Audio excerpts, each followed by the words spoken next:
All right. Good night and welcome to the fights.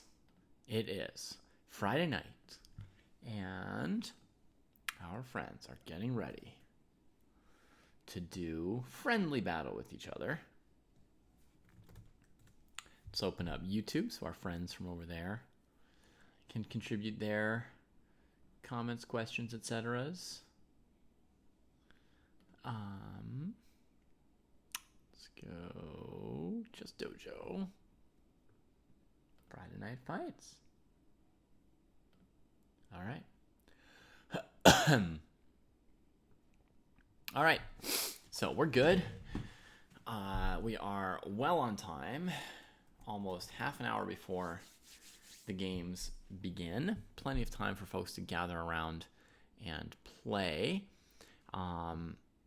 Dave Grohl has already joined one of today's tournaments, albeit the wrong one, perhaps. We have two different sections in our tournaments here. One of them is for players over 1600 in rapid chess, and one of them is for players under 1600 in rapid chess. These are chess.com ratings. Let's see if I got this link right. It's club, not clubs. Let me fix this URL here.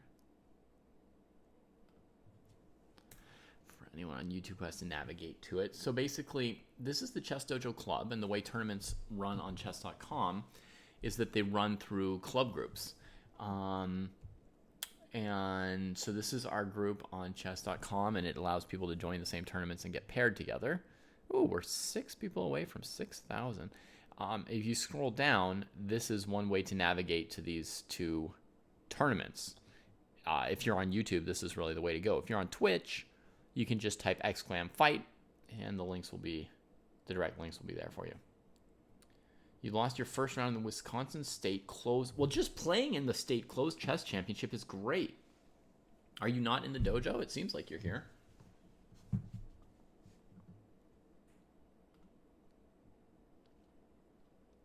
Hey, Brosinger. Welcome. Be right back.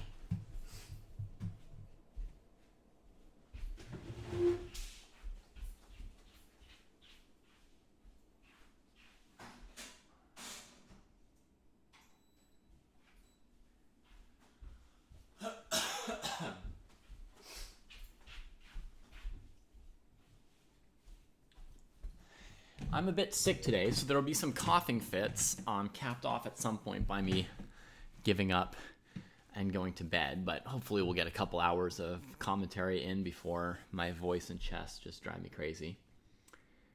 You've been a paying member off and on. Okay.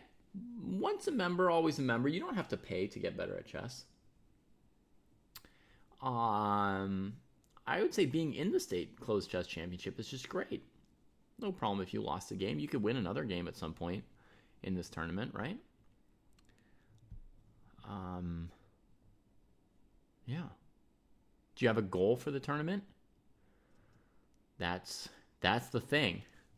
If you want to play well in tournaments right now, my top piece of extra advice is to have a goal in terms of focus and readiness during a tournament. Of course, we've got all kinds of advice about how to train when you've got weeks or months before a tournament. But once you're there at the tournament, I really think that this thing of having a goal at the tournament is huge. We'll see how it works out for our team over at the Maya International. I've been training 3 dojoers for the last 5 or 6 weeks. And hoping that the coaching will have paid off somewhat for them. Hey, Cross, how are you doing?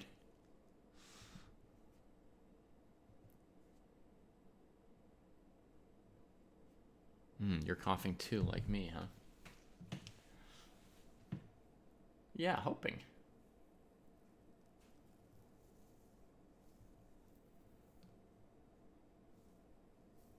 I'd like them to have a good time.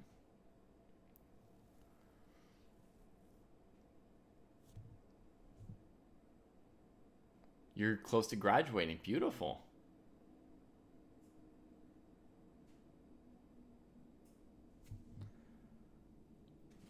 That's really great. Congratulations in advance.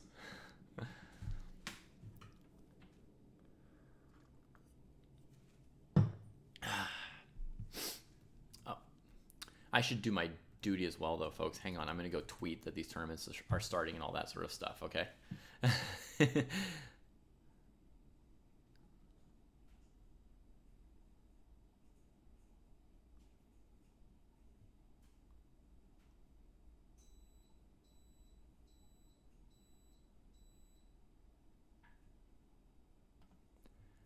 All right. Yeah, those are great goals, Cross Online. Is giving examples of goals, something that can keep you focused during a tournament, so you know what you're doing. You don't get too caught up in winning or losing, or even like just carried away by excitement or by nerves, anything like that. You just come back. What's my goal? Oh yeah, my goal is to spend 15 seconds per move. So 15 seconds before I move on every move, and then you do that, you accomplish that, and then at the end you say, I did it. I played a 30-move game, and on 29 of those moves, I used 15 seconds, and then your coach says, great job, good score on your goal and all that. Okay, let me tweet, though. Chess Dojo's Friday night fights, weekly on Fridays, begin in 20 minutes. Classical chess, open to all, with live commentary. Live commentary like your games deserve.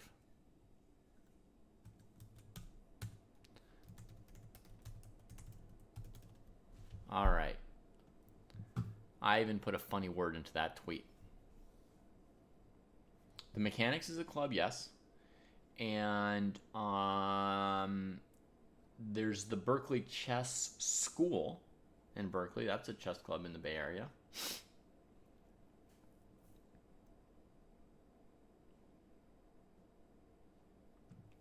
Okay, I've tweeted. Now I could announce over here.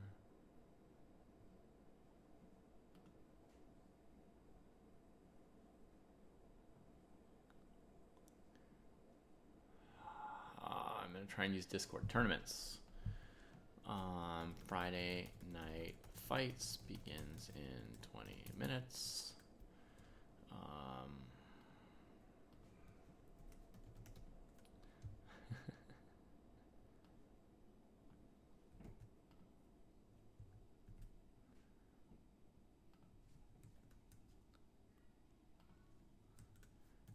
Commentary.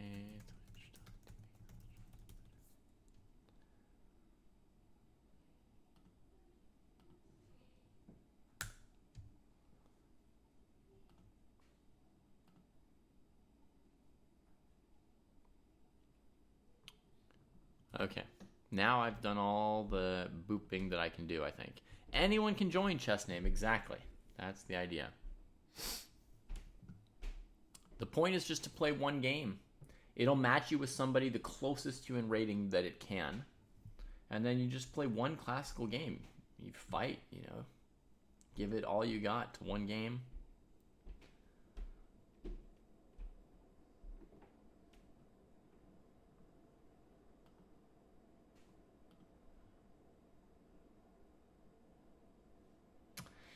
Yes, Cross. So the three dojoers I was coaching, they're all in the same cohort, the 16 to 1700 cohort. They were all going to play in the same tournament with Kostya. Friday night fights starts at 11 p.m. EST. Yeah, exactly. As in like 18 minutes from now, I think.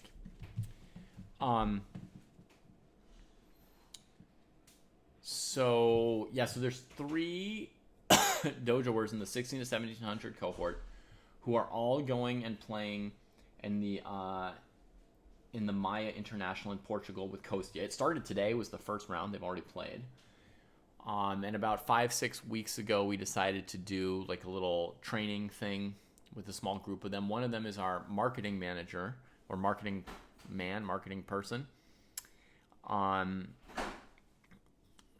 so So he had this idea we could make some content around training a group of people for the tournament. So I gave them some wrinkles on the normal dojo training, right? Like they're basically doing the 16 to 1700 cohort training, but I looked at each of their profiles and tried to just customize things a little bit, like tell them what to focus on next, how to divide up their time over the 5 weeks that they had, and so forth. Alrighty, Knight Without Armor. Welcome to the tournament. Let me go grab something real quick here.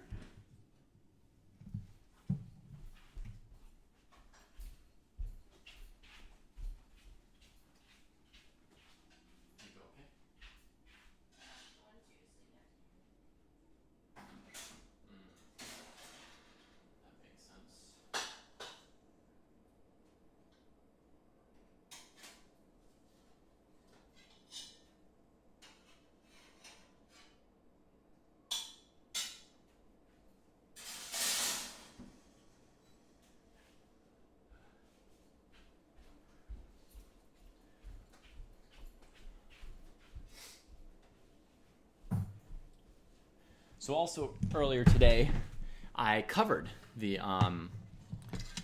Maya International's first round. We were able to see 3 games. One of our fellows there, dojoers, people, one of our friends there, their opponent didn't show up, so they didn't have a 4th game. If you are under 1600, you should join the under 1600 tournament at first. If the tournament doesn't have 4 people and gets canceled, you could rejoin the 1600 plus arena at 8 o'clock. But we still have 15 minutes to go, so there's a good chance that you'll find people. I don't know where the word Maya comes from. Is it the location or the name of the organizer or a chess club or just a word in Portuguese? I don't actually know.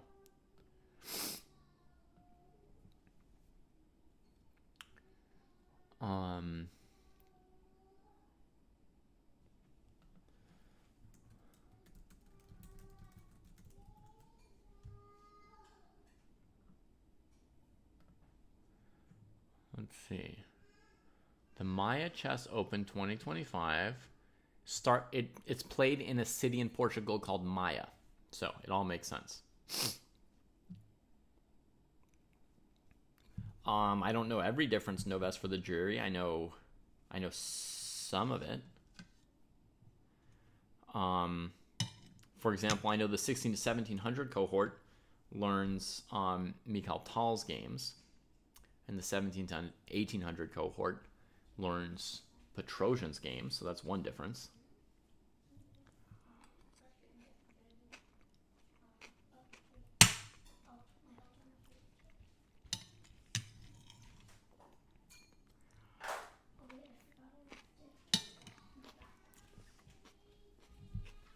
They each have a different tactics book to read.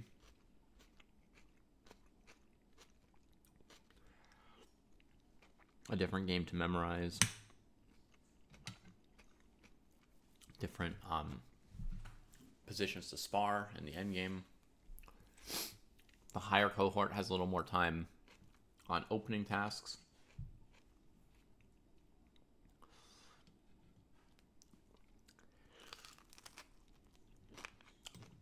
You know that you can view it all, right? Like even if you're in the 16 to 1700 cohort, when you're at your training plan, you can look at the 17 to 1800 cohort and just look at their plan and see what's different or what's coming up, etc. You can compare any of the plans yourself.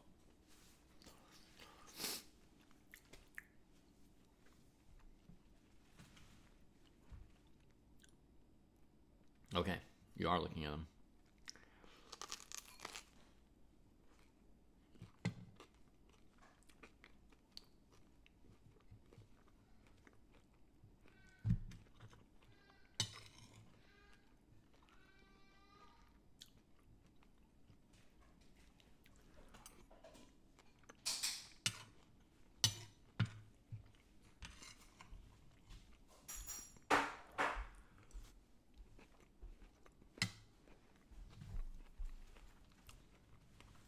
We now have some overlap on all the endgame algorithms, quote unquote, which are things like bishop and knight checkmate, Lucena position, stuff like that. So that if somebody joins at 16 to 1700, they don't have to worry if there's something they missed from a lower cohort, like the very basic theoretical endgames that we think everyone should know. We'll give them the last couple that they might have missed. And if they just know them, they can check them off, and if they don't know them, they can do them. But then what we call sort of like the endgame positional sparring, right? That's different positions entirely at each cohort.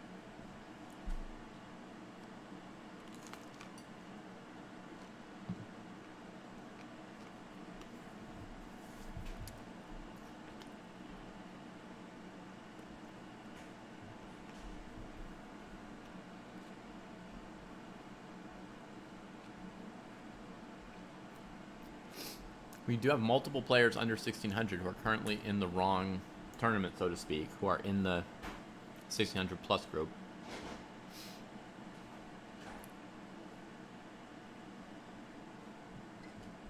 Because you seem to be reading a fair amount of quality chess literature, Renga. Some people without a training program, they just want to read through a bunch of good books.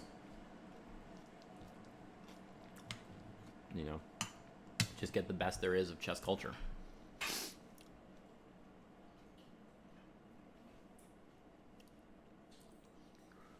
Well, name is taken. We could buy the books for you, but then we would have to charge you a lot more, right? We charge people. People can join for $15 for a month, and there might be $60 of books. There's no way we can buy all the books when the price is like $15 or something.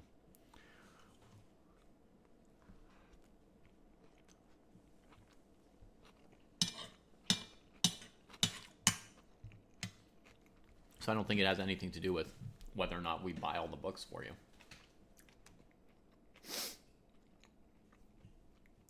For the summer Novest for the jury, I was 3 hours behind because I was in Hawaii for 2 months. So I set the tournament to start at 8, but 8 o'clock in Hawaii was 5 o'clock. So we're still like going through, afternoon with the kids, making them dinner, stuff like that, swimming. And I can only stream these Friday things realistically once they go to bed, right? So I would kick off the tournament at 8 o'clock, but I would start the commentary at 8 o'clock my time, which then was 11 p.m. Pacific, 2 a.m. Eastern when I was in Hawaii for the last 2 months. And I've been back maybe 1 week so far, I think. This is maybe the second week that I'm back on my normal commentary time.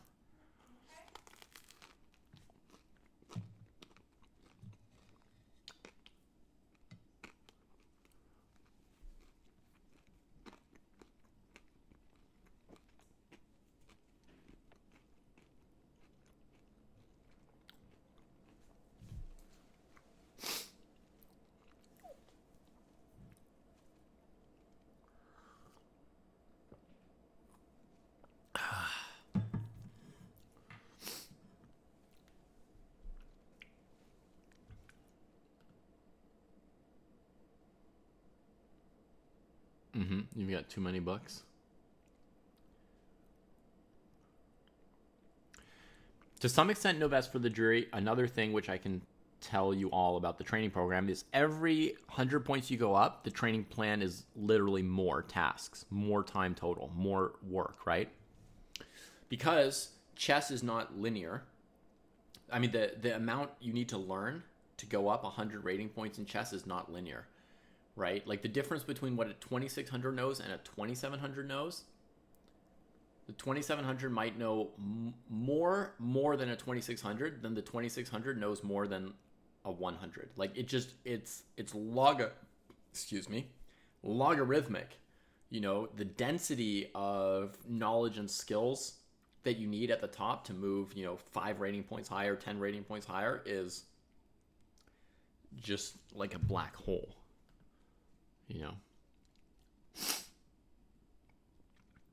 Hey ZJ, how are you? Oh, Ben and Karen, thanks for the raid. Greetings. Some of you are here right on time if you're interested in playing chess. Let me give a shout out.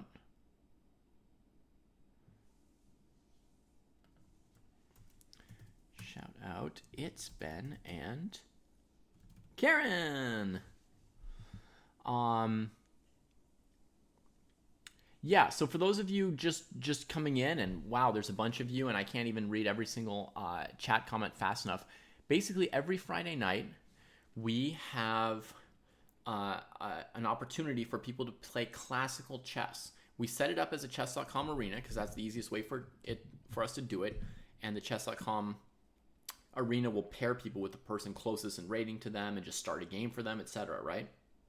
But the idea is just to play one game, give it your all, fight really hard Friday night. I do commentary on it as if you were Gukesh playing against Pragnananda, you know, in a candidates tournament or something like that, right? So we give you the full treatment, the excitement, the importance of your game.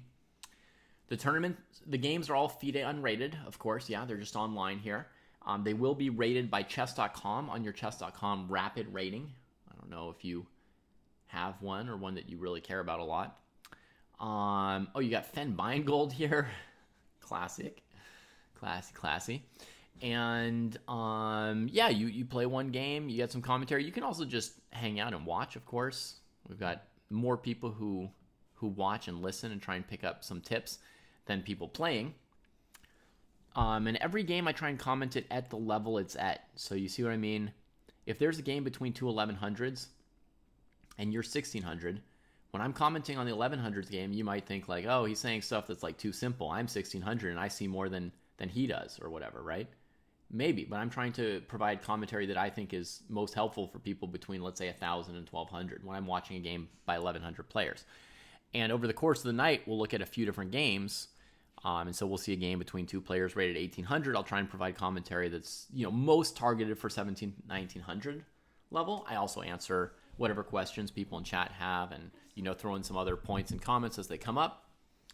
But it should be pretty, you know, fun or informational for people all through the rating bands. If there's anybody under 1,600 who wants to play here today, we do need 2 more players in the next 5 minutes for the under 1,600 group to hold. Excuse me for a second as I blow on.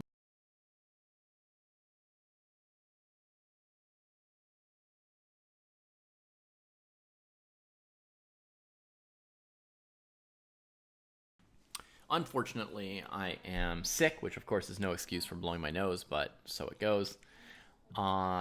So yeah, under 1,600, we've got a third. We need 1 more. You've never seen us live, but you follow us on YouTube, and you want to see another speed run from Jesse Kraai. Sounds good, Pigs on the 7th. What would you like him to speed run? I can try to... Jared Hall. The reason we have 2 sections is partly to make sure... Well, it's partly to help keep people apart in case the algorithm blunders now and then. And it's also because we have 2 different time controls. The under 1,600 players, we think an appropriate time control for them is 45 minutes plus a 30-second increment. I think that's pretty good. And the players over 1,600, we give them a time control of 90 minutes plus 30 seconds. So we've got 2 different time controls. Stronger players have more chess knowledge and more things to think about. Also, their opponents are going to be less forgiving of smaller mistakes, so they work harder to try to avoid even smallish mistakes to not get, you know, a disadvantage that their opponents can really exploit. So they need more time in general to play. Sometimes there are some lower rated players who really like to use a lot of time and might benefit from 90 plus 30, but in general, you know, they're not calculating quite as far. They don't have as many knowledges of middle game plans and so forth that they need to go through and work their way through. Would I rather play in a chess tournament where you constantly have to sneeze or constantly have to fart? CJ, that's a tough question. Let me reflect on that for a minute. There are a few under 1,600 players, Infinite Potato, who I think are here for the first time. I think they're new to the dojo, and so they didn't they didn't read the instructions. They weren't primed to look for the instructions, and they joined the wrong group. So hopefully they'll move, but I've announced it a few times, and I don't think they're listening to the stream either, or they can't read and they can't hear both.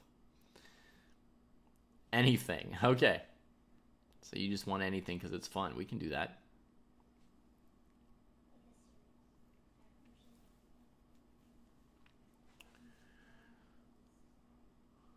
No vest for the jury. It's probably that there's something that's shorter. You know, like like just the number of tasks doesn't necessarily tell you how many hours it takes. Sometimes a task will be reading a whole book. Sometimes it'll be studying one chapter in a book, something like that.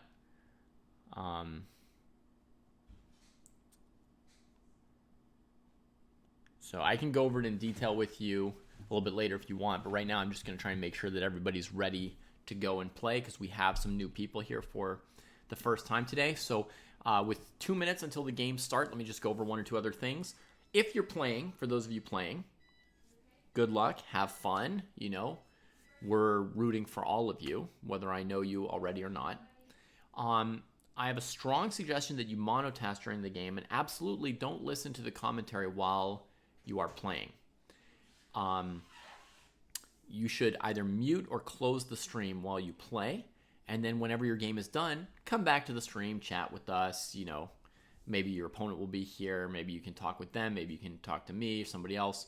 And if I've covered your game, you can just ask, did I cover your game? I'll tell you yes or no. And if I did, you can always go back and watch the recording to see my comments on your game, right? Sometimes you can go back and I've looked at your game for 2 or 3 hours nonstop, and it's all, you know, this advice and information directed specifically towards you and your game.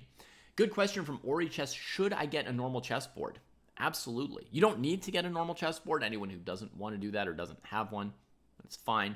But it's only a benefit to you if you have a chessboard by your side and you can move pieces on it. It feels nice, it looks good, and it prepares you better for one day playing an OTB tournament if that's something on the horizon for you. Yeah, absolutely no vest for the jury. So yeah, it looks like our under 1600 section is now up to 5 players, so it will definitely happen. To the under 1600s and the over 1600 section, you've got about 1 minute left where you could quit the over 1600 arena, like leave it, quit it, close it, and rejoin the under 1600 arena, and that would be the right section for you, I hope. Do I think using arrows is cheating? Not really. Everybody has access to it. I don't think it helps either, but maybe for some people it helps. But yeah, I guess like the rule on chess.com is that using arrows is not cheating. It's part of the interface. It's made that way for everybody.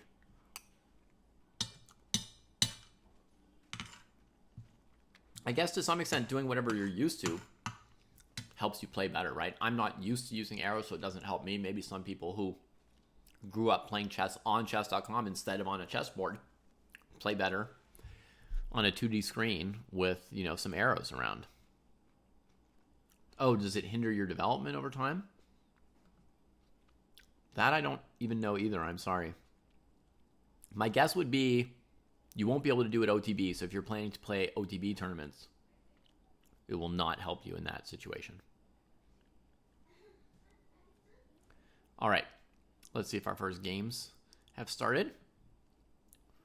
We're going to open up 1. We're going to open up 2. Jared is playing. All right, Jared from chat. All right.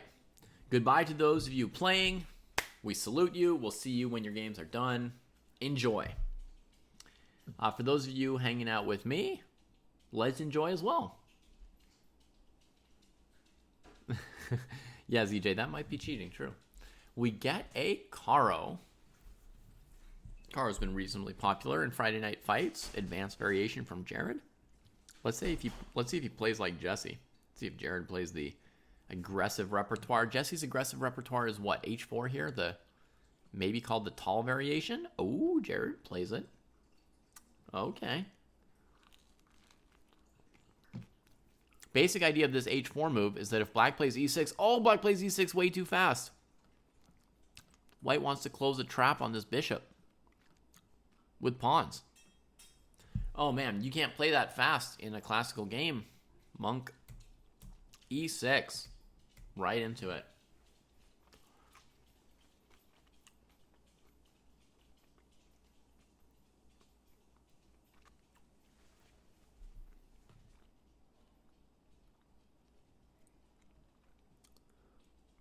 You know, I don't think I saw the end of it, Ranga. Wait, what? Ugh.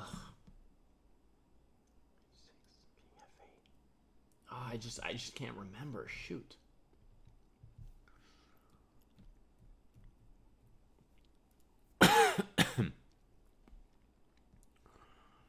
And there's a piece.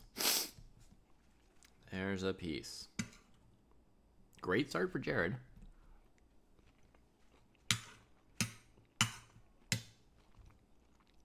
Let's check our other opening. See how fast they're going. They've both played very quickly the first 5 moves as well.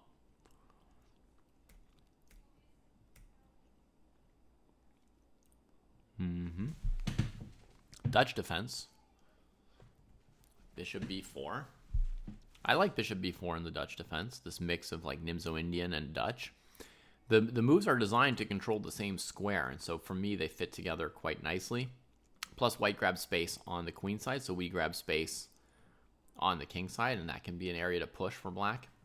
So I like this line from black side. e3, knight e4, whoa. Cranking up the pressure immediately with black. I do also prefer the Leningrad Dutch overall, no vest for the jury, yeah. But mainly because you can't always get bishop b4 with this Dutch. Like if white plays a3, you're not getting bishop b4. Also, there's other move orders for white, right, where they play like knight f3, e6, g3. And then, you know, maybe b6, bishop g2. But basically, white holds off on knight c3, and then you never get bishop b4. And this is not as good for black. So I don't actually like to play this line here in tournaments anymore because I don't get bishop to b4 against masters. But if I got the position with bishop b4, then I would be very happy. Okay, knight e2 is a nice move from Guha, supporting that while developing a kingside piece. There's definitely an issue for getting castled, but it looks like a pleasant move. All right, for ZJ's would you rather question, sneezing or farting uncontrollably nonstop during a tournament, what's better?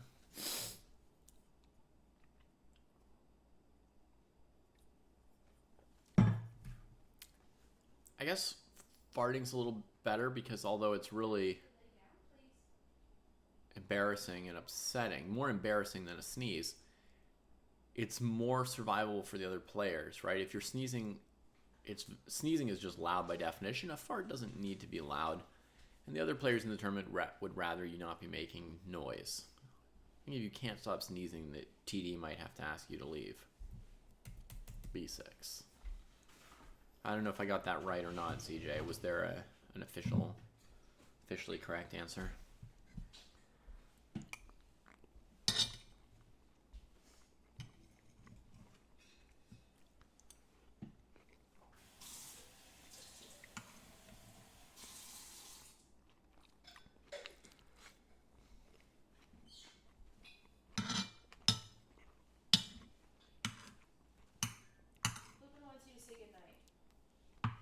Okay, sounds good. I'll do that. I'll be right back, folks. I'm just going to do a good night tour real quick around the house.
Okay. How are our friends doing here? A3. Making it happen. There's the doubled pawns for white and the bishop pair for white, and which is more important?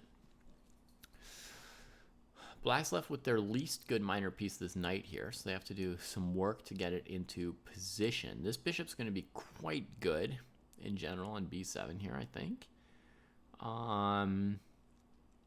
Be an interesting position.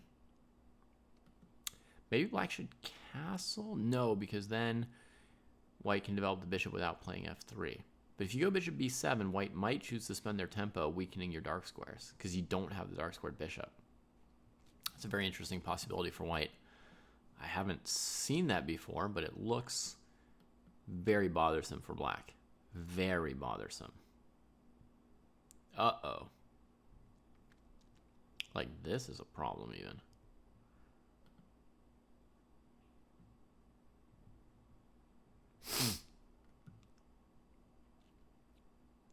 And then I guess d6 is forced because bishop e5 is so good, but d5 is the choice here. Okay, so we got bishop b7 from black, d5 from white, trying to block that piece. Now, trading for black can be a very big mistake because you undouble those pawns and you give this bishop some more scope. You have to be willing to just leave this tension for a bit and find the right move here for black. Such as castling makes a lot of sense. Now, it looks like white can win a pawn here, here, here, here, here. But the remaining structure is so terrible, and black will be able to attack those doubled pawns on the c-file. If you look, on the king side, it's 4-on-4. On the queen side, it's these two against these three. That doesn't really look like an advantage for white, right? So this should be fine for black, I would think. Black allows that. Although they're playing so fast, I don't think that either player really took that into account.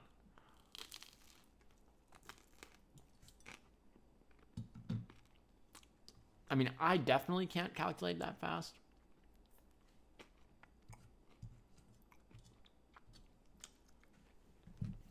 And when I see players playing that fast, generally it's because they're not.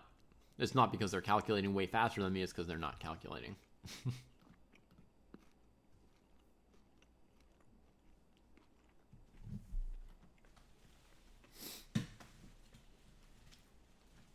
We should give some credit to Guha. They are not fully blitzing out the moves. They're spending some time here and there.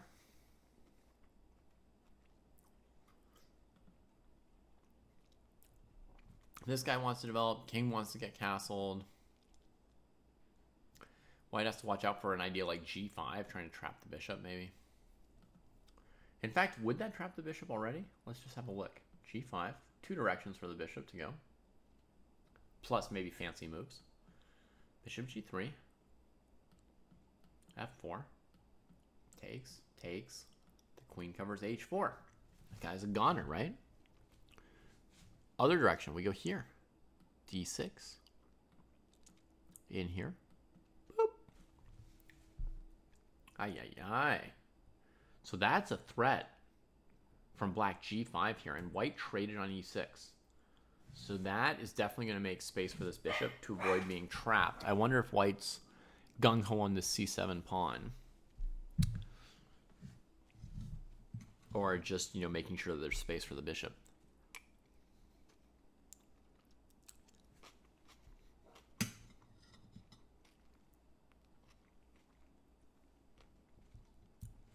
I mean, I said it's not a huge advantage for white to grab that pawn.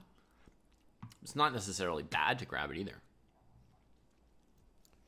Might be fine to grab it.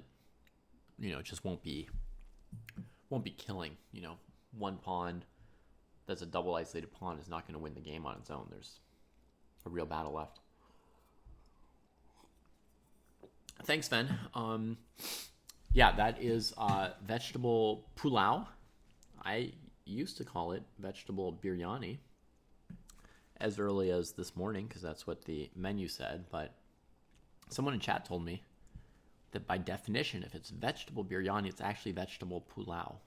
Biryani has to have meat, which is crazy. Why would you want to put meat in your food? Nasty.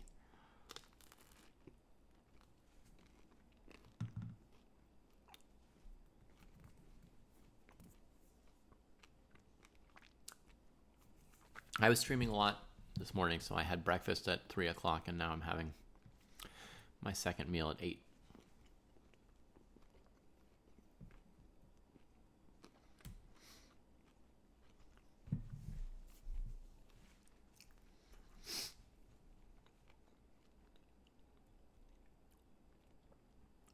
Okay. We noticed that Hokey Gamer stopped and really thought before recapturing, so I think they were just noticing this calculation around C7 and spent a couple minutes here. So hopefully now they're locked into the game. Of course, you want to recapture your queen rapidly. Don't waste too much time on this move. I think only Gukesh would spend a long time on this. Vegetarian Fen, yeah. And there's the pawn. The pawn gets got.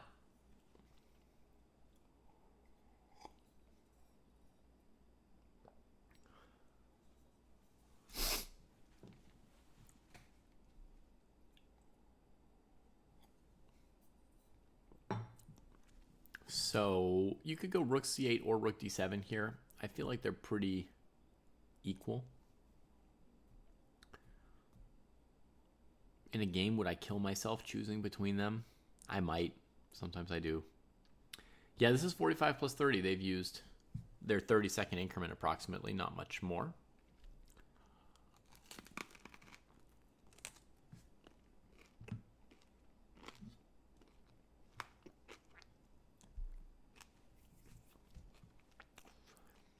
Bishop e5 looks real nice, yeah. But have you planned a response to knight c6?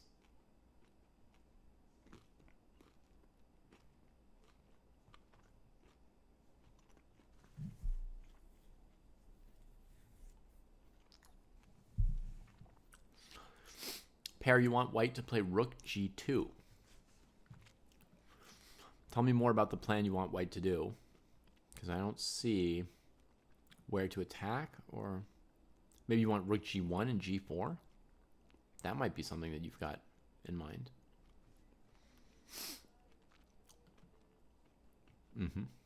Okay, I got you now. So you're saying in a position like this one here, instead of trading for a pawn, white should be going for the king. Possibly, but I would say that's already not consistent with d5, right, pair? If you want to do that plan, maybe do it without d5. Because if you want to attack the king on the king side, you don't want to explode the center as well, where your king is in the center, right? So I think you go like rook g1. With the idea if they castle, you're ready to play g4.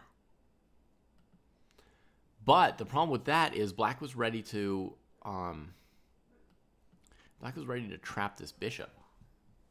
So it doesn't solve or coordinate all white's problems here.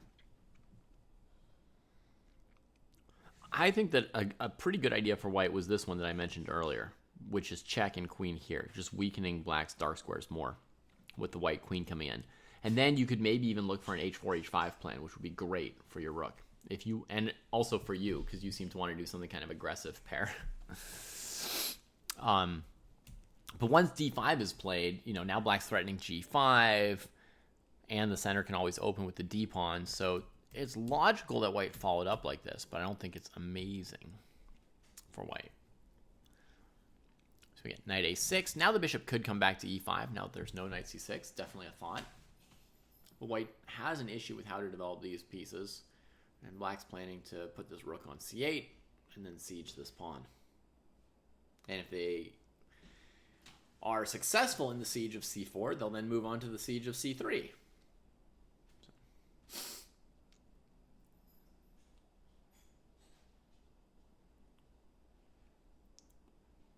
Who are Nick and Fed?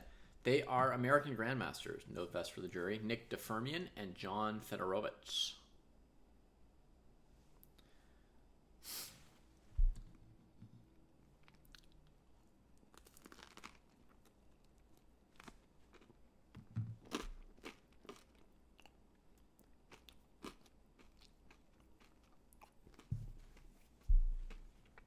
Same generation, very different styles.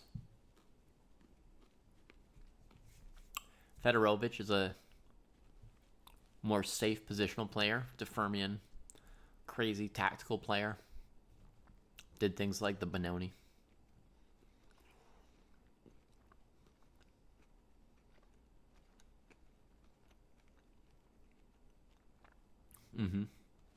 Pair's ready to let the pawn go and just start developing here. And if takes. Here.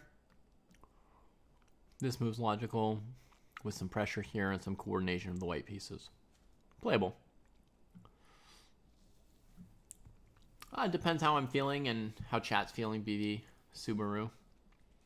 You know, depends how good the game is, etc. There's not one clear rule for how I do it. Gonna check in on Jared, see how Jared's doing with the extra piece. First thing I see is Jared's used 10 more minutes than Monk SC. So it sounds like after winning the piece, Jared didn't start playing complacently. Jared kept spending time on their moves. Queen A5, funky.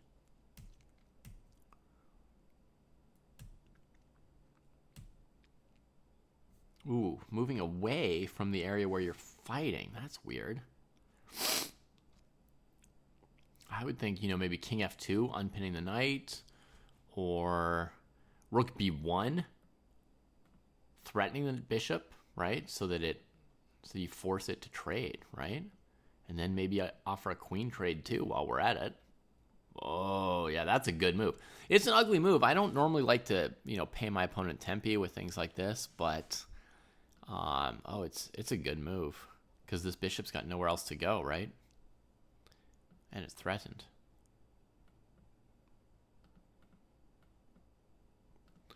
Okay, no arrows working at the moment. Knight F4 got played. Knight C4 coming in.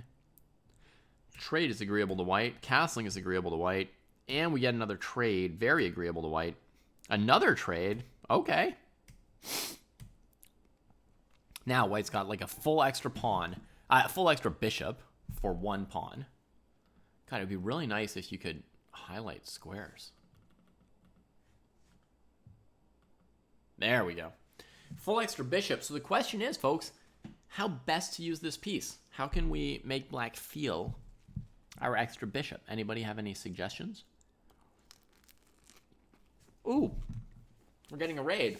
Hey, Night Owl Chess, thanks for the raid. Looks like I managed to stream later than you and got rewarded. Who could beat out the Night Owl? And welcome, Raiders. This is Friday Night Fights, a weekly show held every Wednesday where people play classical chess against each other, and I comment on their games. So if I can get 2 suggestions for how to make use of this dark square bishop on C1, we'll move on to another game. We got one good one from Jackson.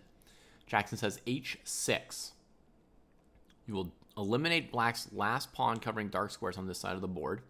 Either it goes to G6 or it trades. And either way, your bishop gets magnificent access. Beautiful, right? If they take, it's pretty similar. Black can't stop this bishop from eventually landing on this square, right? So that's beautiful. Renga gave us the second suggestion. Great. Thank you, Renga. A4 with the idea of then bishop to A3. And that's a great bishop as well, right? Once it's on this diagonal. You see how many times I've tried to draw this diagonal. How about bishop D2, and that frees up the queen to move toward a possible trade? An instructive mistake, Photo Poly.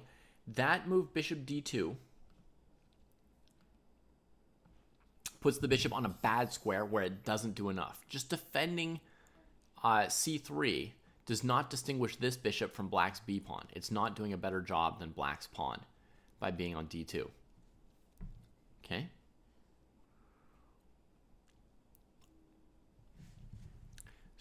And the idea of then you free your queen to go make a queen trade, your opponent can move their queen away from your queen and avoid a trade, right? That's not a strategy for winning. No, what we need to do is make use of this piece. And we got both correct answers from chat. H6 and A4. Bravo. Two good answers. I think Jared is still thinking. We'll leave him here and go find another game to view. Oh my god, long question from ZJ. Oh, we got a national master here playing who looks new to me. Let's check it out. Whew. This looks like a Carl Khan as well. Folks, looks like a fantasy variation. Let's have a look. Fantasy variation. Queen b6 is a weird but very strong move here. The idea of which is to at some point play e5. Opening up the queen's diagonal like this. God, it's so annoying that I can't make arrows. And then, you know, if white takes, then you do things like bishop c5. You come into f2. So queen b6 is a nice move. White plays knight c3. Black now trades, and plays e5.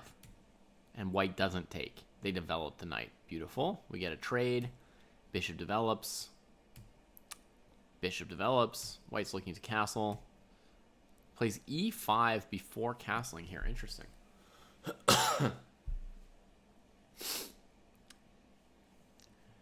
Both castling and e5 look logical. e5 at a time when your opponent's knight gets shunted somewhere risky. Maybe the idea is to give check. Here, check. Grab the knight. Black is a fancy move, knight f6, hoping to win a piece. Maybe white could play bishop e3 and collect the knight next move. But, you know, once you don't take something, you never know if it might slip away somehow.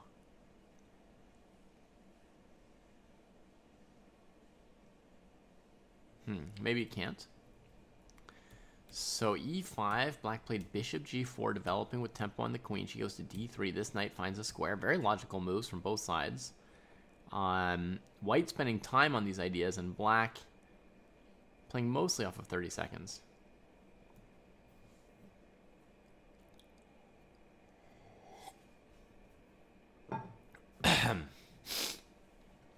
All right.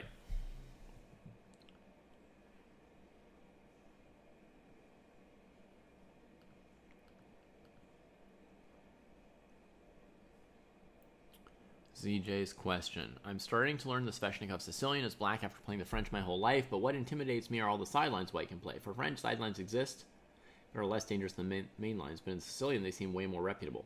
The Sveshnikov main lines are super interesting to me, but having to learn sidelines too intimidates me a little. Any advice on how to approach that? Don't bother learning the sidelines yet. Learn them later. Learn them one at a time. Give yourself time to learn them. You can play chess without having learned something, you know? Just play the moves that make sense to you. You'll learn it as it comes up. I think the sidelines against the French are not necessarily so bad. Think of it this way. When you play the Sveshnikov, the main line is d4 open Sicilian, right? The second main line, you could say, is the Rossolimo, bishop b5. Or you can call that a sideline if you want. But when you play the French, your opponent can play advanced, exchange, knight c3, or knight d2. That's 4 main lines. Whereas with the Sicilian Sveshnikov, you basically have 2-ish main lines, right? The open and the Rossolimo. Then you've got sidelines like Smith-Mora Gambit, C3 Alpin Sicilian, B3 Sicilian, closed Sicilian. There are several of them. I guess some of them are more legit than sidelines against the French, which might be things like bishop e3 hanging the e-pawn. But the fact that there's 1 or 2 more main lines in the French makes up partly for there being more sidelines in the Sicilian. I don't know. I would say start by learning the Sveshnikov main and the bishop b5, and don't worry about the others. None of them are super challenging, you know. Just play logical moves.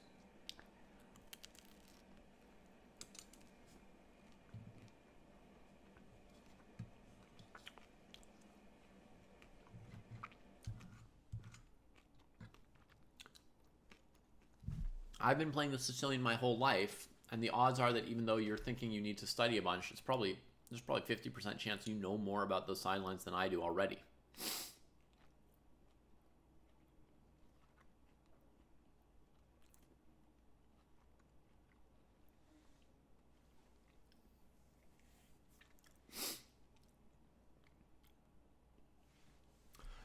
The French and Sicilian are fairly equivalent, CJ. You don't necessarily... I wouldn't necessarily rate one of them as being more of a must-win opening than the other. French is fine.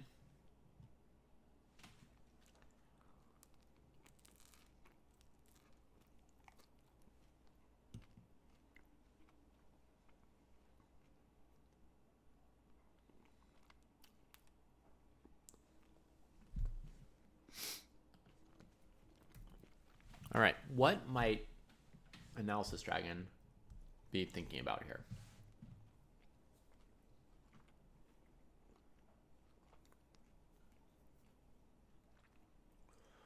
Not Queen G3 because of Queen D4.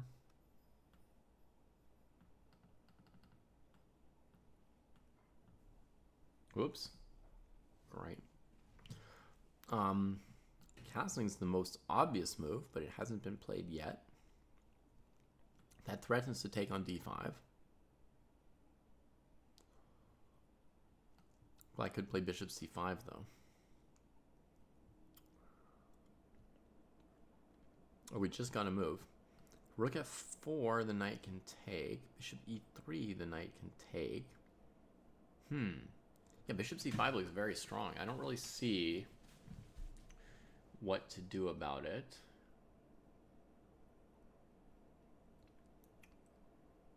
So we need a different move for white. But what? Bishop D2? H3? Queen E4?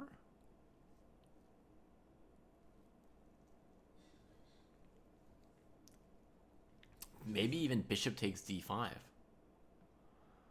So that if E takes D5, now you can castle. Threatening knight D5, right? If black goes after your knight, you've got bishop E3. If black takes here, you play opposite colored bishops. Which looks fine for white, but yeah, I don't know for sure. Okay, white played bishop D2.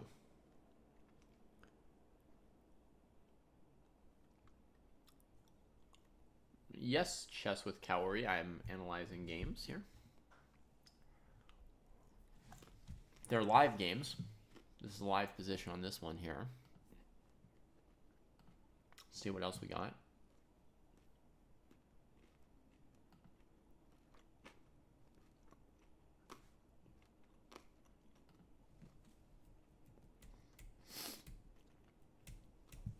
Scotch Gambit.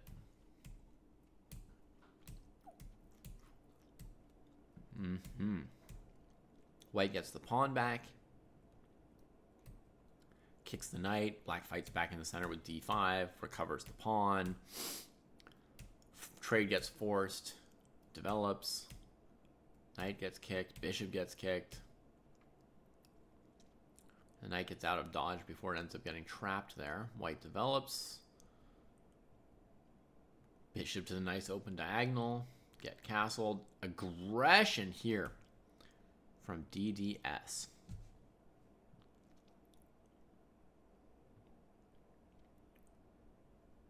If they wanted aggression, this is also an aggressive move. Ideas knight c4, question mark, queen d5.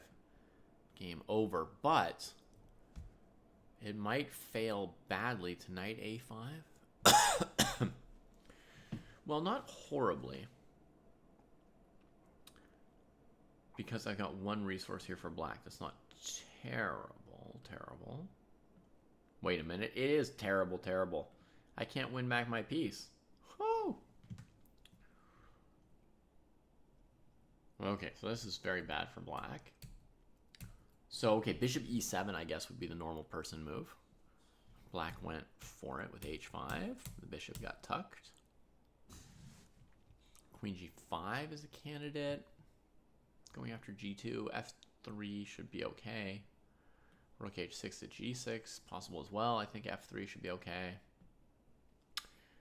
Black, playing ambitiously with this h5 stuff, is going to need to find a way to coordinate their pieces, like pick a square for the king, find a way to use the rooks.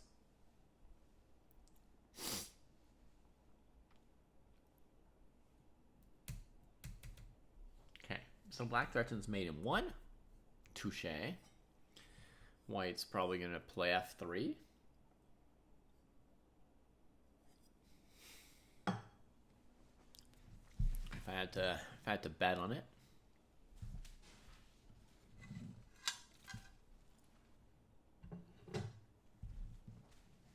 F3 looks like the only real move to me here.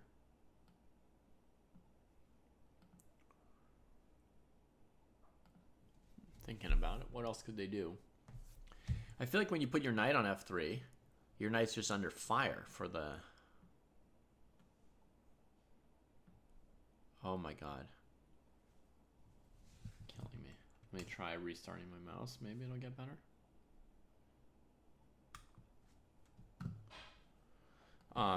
So when you play knight f3, then the knight's kind of under... Nope. No arrows allowed. I think the mouse is just dying. I think it's my mouse's fault, not chess.com's fault. So basically now the knight just has to sit here like a victim, right? It can't move because of mate. You have to spend all your time guarding it.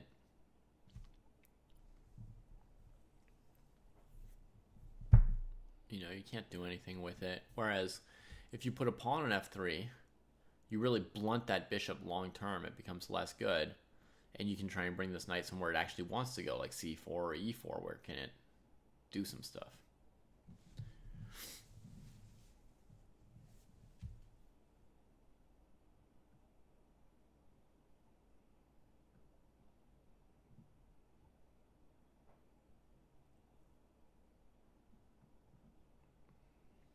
Good night, Lauren. How are you today? White's thinking a heck of a long time on this. I mean, I think there's really only one move. And Mouselip has played quickly up till this point, so maybe it's good that they're settling in and deciding to think a little bit now. Chess is just getting started here for our Friday night. People are still settling in.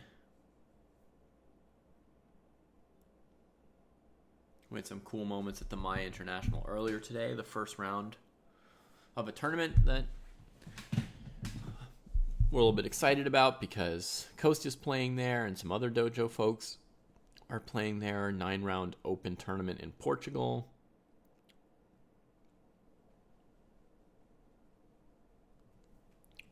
So I'm kind of excited for our students who are there. Oh, that's why Mouselip was thinking. They had another move other than f3. Another move that makes sense. Queen g4. Headed towards an endgame. Okay. Yeah, h3 looks pretty strong for black. If you play g3, your bishop's in very bad shape. And if you trade, then this bishop gets better. Right? It won't let me show an arrow. It'll only let me play bishop h1. So hopefully folks can see that this bishop is good here. Whew. Made one arrow. Of course, the next move would be rook h3, right? But you can see that the bishops become much better. So h3 is a very nice move. Now white plays f3 to shut out the bishop. Yeah. We could say better late than never, but it's still been some accomplishments here for DDS. First of all, the queen trade actually helps them with the fact that their position is not classically coordinated, right? King in the middle of the board, rook's not connected. Also, this queen trade, because DDS found this great h3 move, they're going to trade on g2, which is going to mean the rook on h8 is developed, which is always an issue when your rooks aren't connected.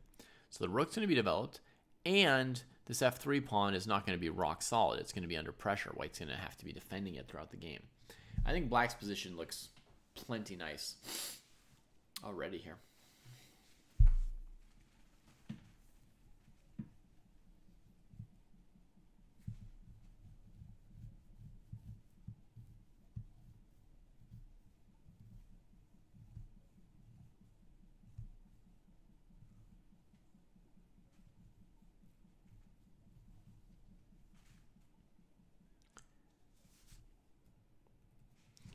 Let's click on another game as they're thinking about it.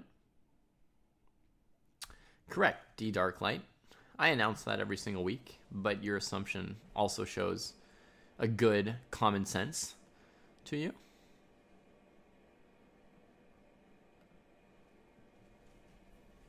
Man, we got masses of players over 2,000 today. I mean, looking at this, we have somebody rated 2,500, 2,300, at least 2 players rated over 2,200, and another 5 players over 2,000. Goodness gracious.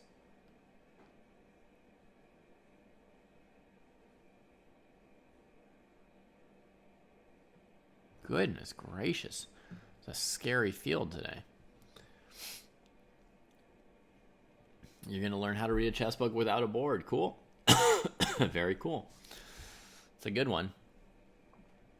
This is a Nimzo move order. I've seen this line before, the IQP with the knight on e2 instead of f3. Yeah, black's going to want to keep the bishop pair here. White prepares queen d3. Black can drop the knight back to f6.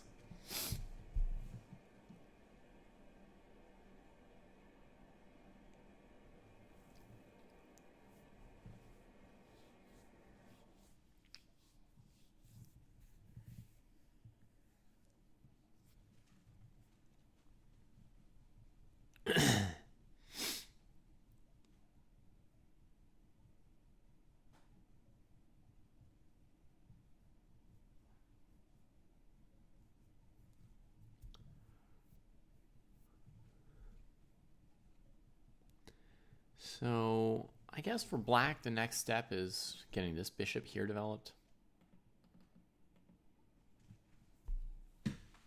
If I double left click, then it sometimes allows me to right click on my third click. So I could try to go this way. See, and then it's done and I have to double click again. Nope. Yeah. Show an arrow. Done. Wow, that's weird.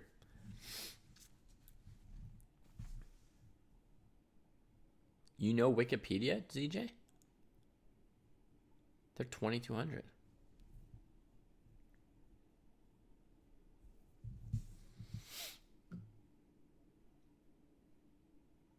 Okay, trades off that knight. Well, now there's no knight to go back to f6. White could even throw in queen d3 here. No, knight e2 is check. No fancy, David. No fancy stuff. Queen d3, knight e2 resigns. So I think knight c3 makes sense, trying to play d5, but then there's queen d4. That'll stop queen d3 for a while. So we're looking at pawn takes c3 here, probably, right? To avoid losing anything.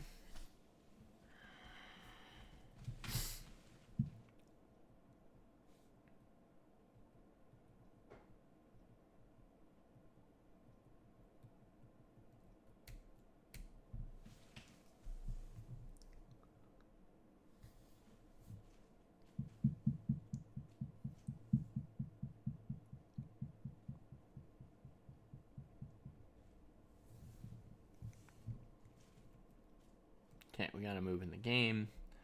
B takes c3, fairly necessary from British Capital Games.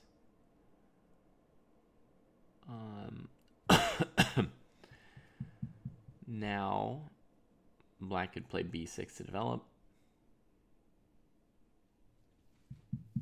Seems to make the most sense.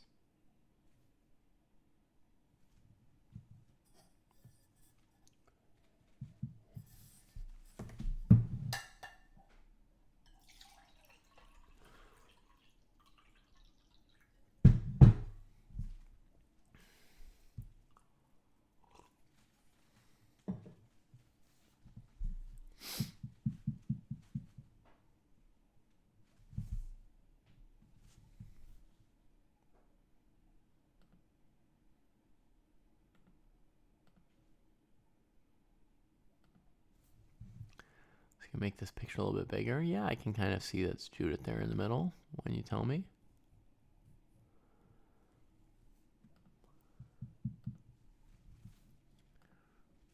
B6, developing. So white will get to play queen d3. Black will pay tribute with g6.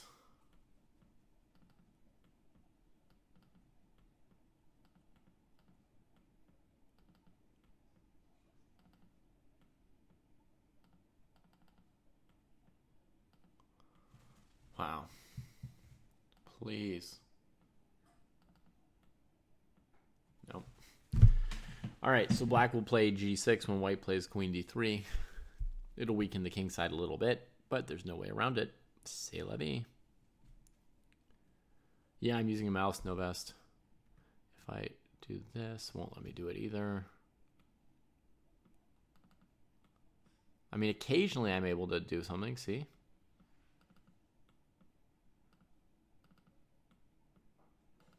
But it won't let me touch this g-pawn. That arrow's like banned. See, I can do other arrows, but not with this guy. Yeah, I think my mouse might be dying or something. The button part of it, I guess.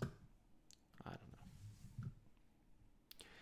There is a touchpad, and the touchpad's not really letting me do too much either. Let's see.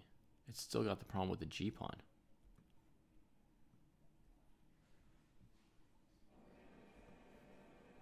I can draw an arrow from an empty square sometimes. Or not.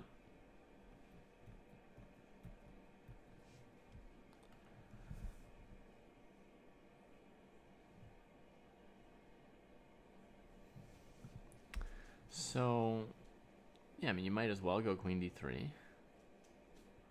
g6.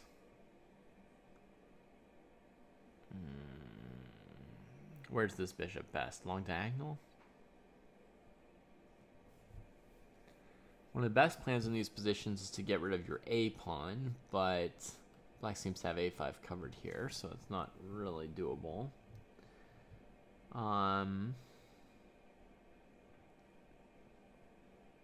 h4, h5 would be nice, but I don't see how to do that.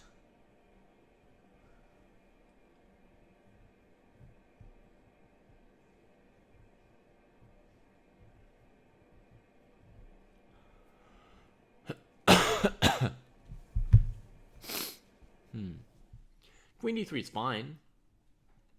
It's probably what white will play eventually. Creates a small weakening, but obviously black can defend it. I think to me right now the real question is what to do about this bishop.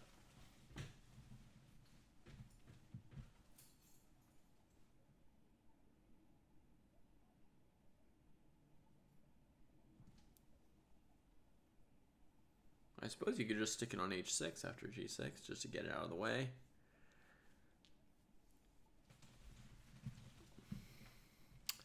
But there is like this issue here. Like if I do this just to get the bishop out of the way and then I put my rook in the center, I am offering this pawn sack, which I'm not going to be able to justify. So I'm still not really coordinating my position brilliantly. I just don't know how to play this position. It's just my own fault.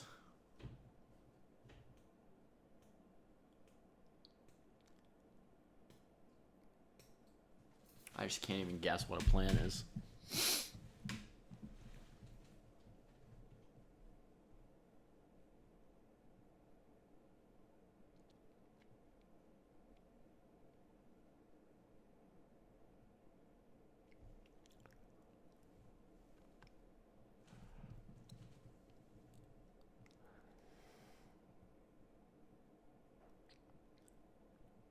I guess we could just put the pawn on c4.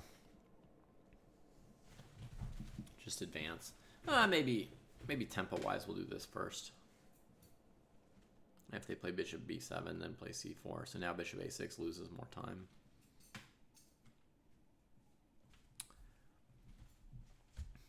Black could probably counter the long diagonal here.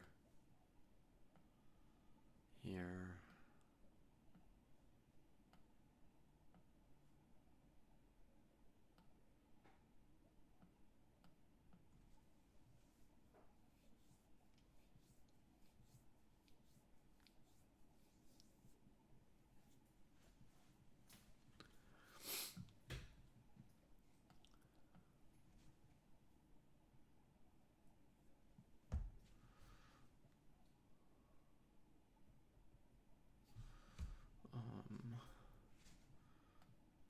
So do something like this. Bring this pawn. Should be 7.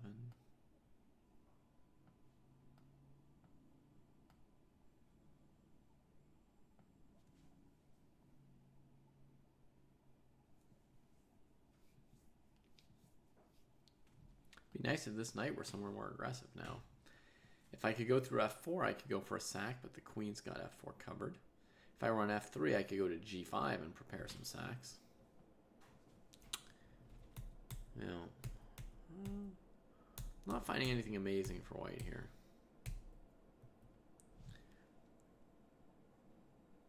White's spending a fair amount of time on this move as well.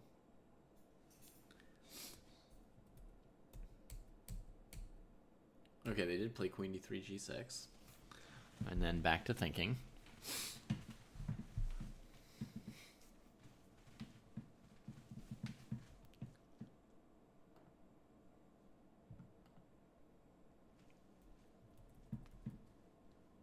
f3, a5. Stopping knight a5 from white. That's very nice, actually.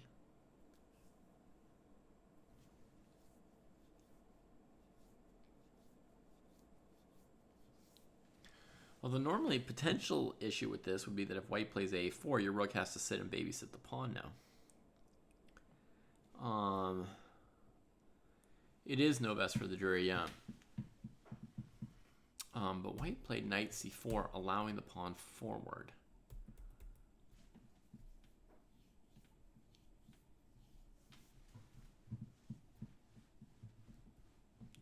Which seems like nice, good news for black.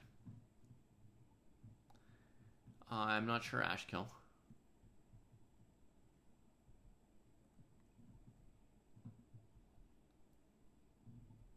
And a3,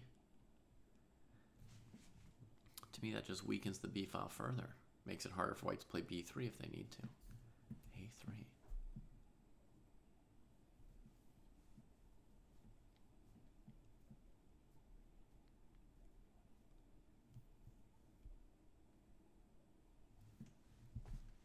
I guess it stops the plan of rook b8 to b4.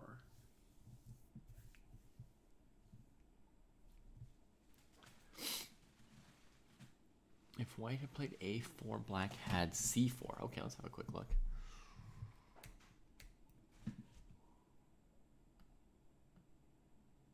c4 here.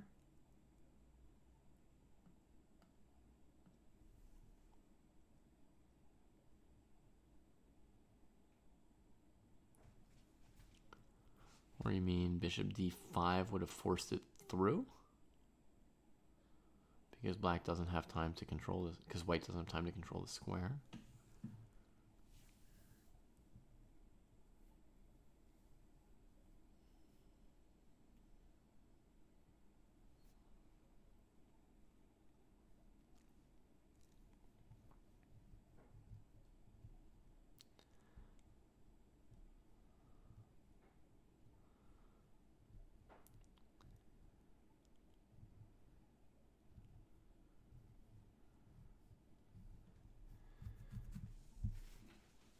Magnus ended the era of classical world champions? I mean, does Kasparov think that every era before him was the same? And only after Magnus did it change eras? Because you could argue there were lots of different eras to the world championship, right? You could say that the world championship that Gary held was different than the one that Botvinnik held. Or that Lasker held, you know, when there wasn't FIDE to organize the matches.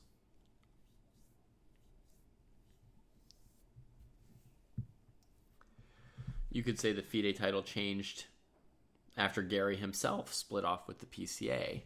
And then from then on, people had to talk about which world champion or which organization's world champion, and was the championship united or not, and was the world champion actually the world champion if somebody didn't play, etc.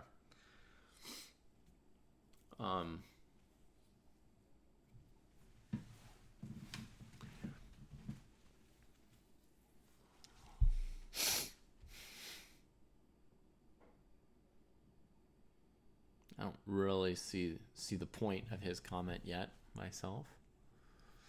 But Jackson this bishop d5 kind of makes sense, right? We could see c4 coming in soon. But I mean, you feel like a4 would be right, and there's some ways for white to fight against this idea. Like for example, maybe c4 now, and if takes. Now black's working with all isolated pawns, right? And here we go here, at least keeping our piece in the center.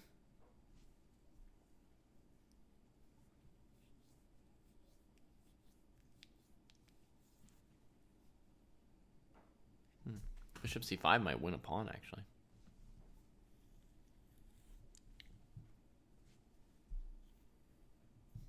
Yeah, it feels like it does. Crazy.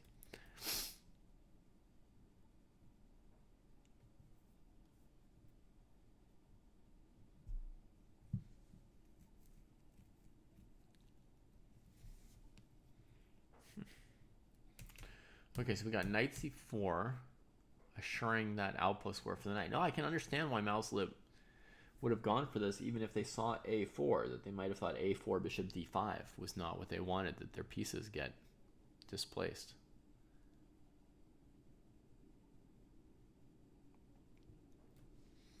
Yeah, once there are 4 players, no best for the dreary, then it starts counting down. So there's one more week for other people to join. So if at the end of that week there's 6 people, it'll start with 6. If before the end of the week it gets up to 10, it'll start with 10. It'll cut off at 10. So it's minimum 4, maximum 10. And once you've got 4 players, there's a maximum wait time for more people to join before it just fires off the tournament.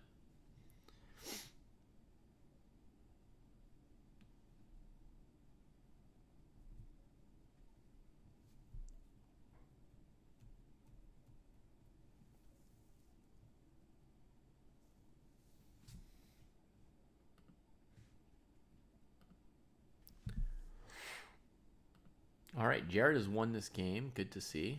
Let's check out how Jared cleaned it up. The trades helped a lot. We got to here, and Jared played a4 using the bishop. Beautiful. Give up the a-pawn. Sure, who cares? Boom. Trade. And the rook on a1 gets developed. Ooh, evil. Evil is good, by the way.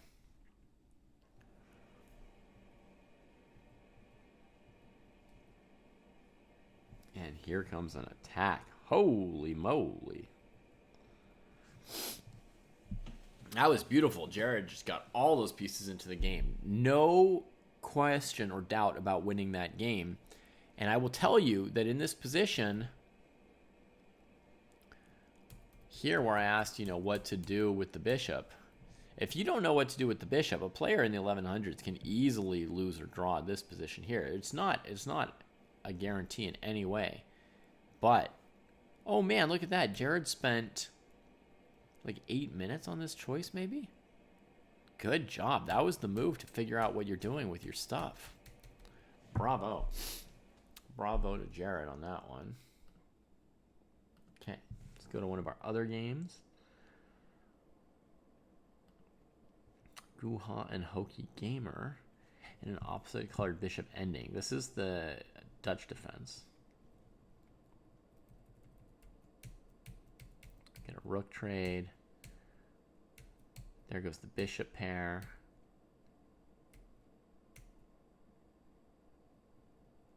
This e5 didn't quite do what black wanted, right? They wanted white to play bishop e5, rook e3 and lose, but white attacks the rook. And now that rook's kind of trapped on d3, and black's not doing so great. Yeah, they're struggling with the trapped pieces. White doesn't seem to have a plan, though. Why isn't white doing something like, I don't know, rook h4, rook h7 or something? Why just going back and forth when all black's pieces are trapped? I think safer for black would be, instead of e5 here, to play bishop a6, going after the c-pawn. Then even if your rook gets trapped, well, it's just harder to trap the rook, right? Because the white king can't hang out on e2. So this move would just have been good for black. Black would have been comfortable in the endgame here.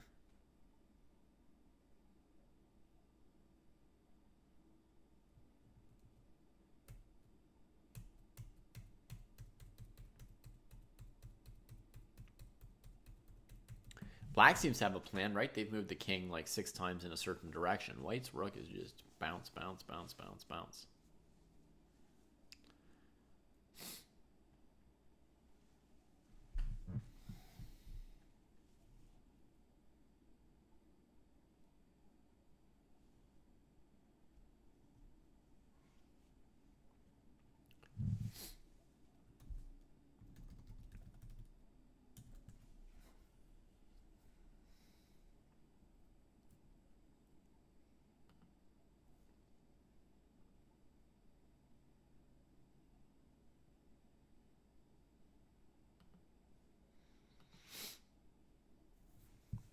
Here, Black stopped. It feels like this is the next step in their plan. Has rook f4 done something to upset it? I mean, the rook went back and forth. It's been on f4 before. 2 moves and 4 moves ago.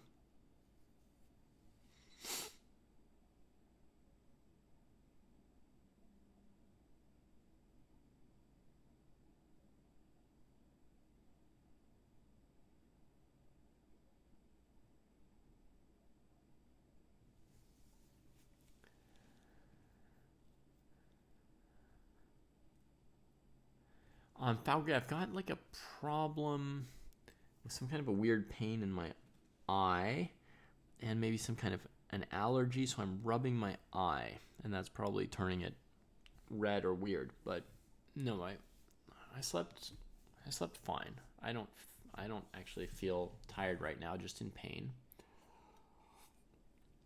and sick. I have a cold. I've been sneezing all day. I'm a little bit wrecked.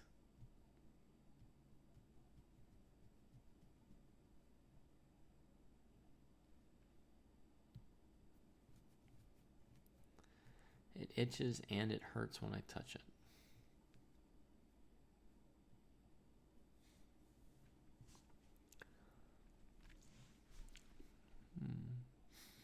An interesting idea here when you go king a5 is that maybe white should play c5 to trade off these pawns to try and keep you from queening one. Then what black can do is take, and preserve this pawn. There's nothing this bishop can do. It can come back and retrap the rook, but there's nothing it can do to prevent black from then eating this pawn and then keeping this pawn going. If black weren't really trying too hard to win, black could play rook takes here, let white take this, give a check here, play here, and take here. Very pleasant endgame for black, but the chances of winning are, yeah, so-so. You know. Maybe better chances of winning with the a pawn still on the board. White can retrap the rook, black can take. Nah, I take it back. We should get our rook out when we can. I'm not going to win this either just because I have a passed a pawn. If white keeps playing rook f1, rook f4 forever, I might eventually win like this. But yeah, it's not the right approach. King a5 played. Yeah, Ari, it is very good to use one's time in chess. Super powerful thing. Basically, you think about your moves, and that increases your chances a lot compared to not thinking about your moves. So I don't know why your opponent made whatever choices they made.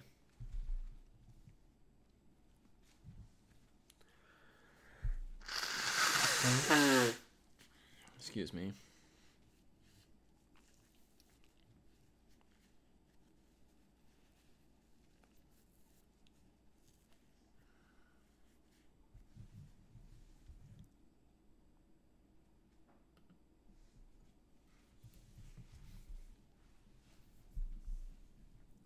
So 2 moves that I would accept for white. Rook h4 and c5.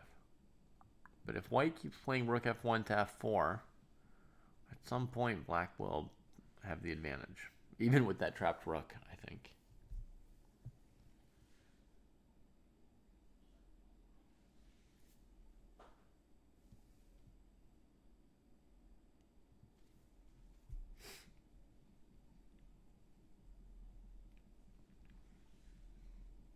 Yeah. This is very rare for me, so I don't really know what to do, but thanks for the suggestion.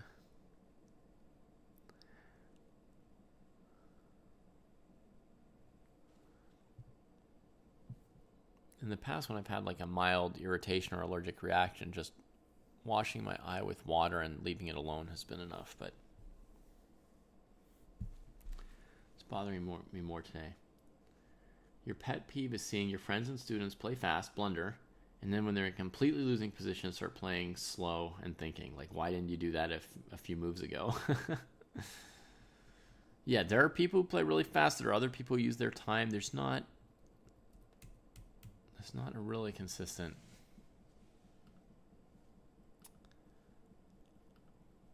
approach or pattern. Okay, what did white come up with? Rook f1. So the idea here is if king takes a4, to play rook a1, right? And then grab this pawn. And that sort of eliminates all black's pawns.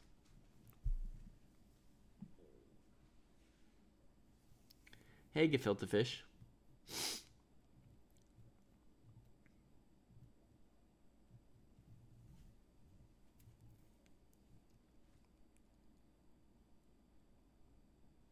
Yeah, I mean, it should be a draw.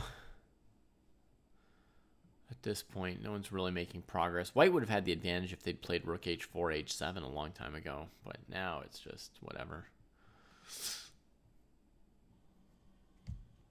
Now it's just equal.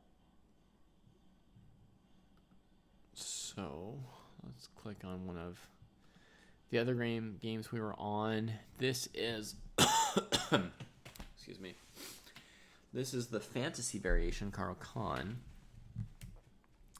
We saw bishop d2, knight d7, boldly allowing white to take on d5 or something, but white plays queen e4, hitting the bishop, black castles, with the idea of queen takes g4, knight takes e5, hitting the queen and the bishop, and if she goes back here, then this move is going to be simply good for black.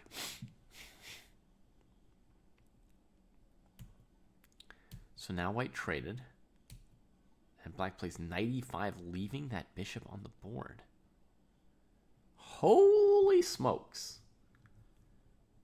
All right. They're cooking here. Using initiative and threats and everything. Castles. If pawn takes bishop, then knight d5 is winning and queen e5 is probably also winning. Here, let's say white had just saved the bishop. What was the problem then?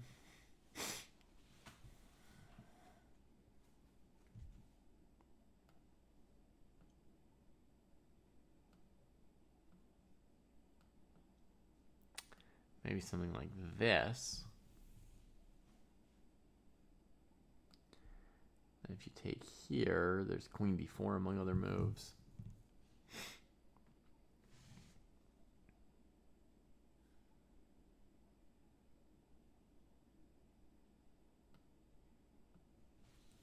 But how good or bad is castle's queen side here? That's hard to say. Rook takes queen. Knight takes queen. Queen d4.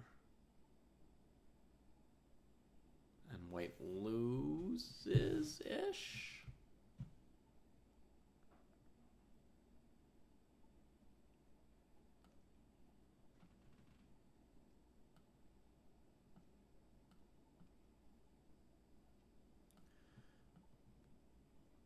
Or who knows? Total mess still. Looks like 3 minors against a queen and a couple pawns.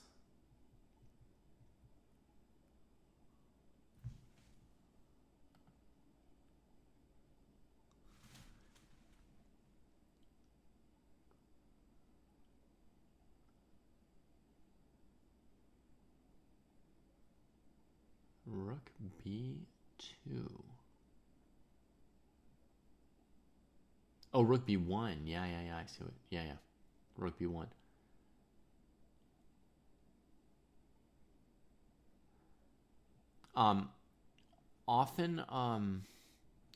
Often, Jared, the games, if you're looking in a Lee Chess database, they're going to be blitz games or bullet games, you know? So even if they're masters, if they're playing bullet, no assurances, right, about what they're doing. This position would be playable for both sides. I don't know if the NM is losing or not. They're equally rated, white and black, in this game. After knight e5 was played, white castled. Black played rook e8. Now, again, an opportunity for white to try and save this bishop, but presumably black's threat is knight f3. If white did save this piece. King h1 might make sense. The game, white plays queen f4. Black recaptures. Hits the queen. Takes the b pawn. Black's up a pawn for the moment. Equal on pawns at the moment. Okay. I slightly struggle to see what's going on here. So let's just try something for a second. Let's just double check. Bishop b3. Knight check.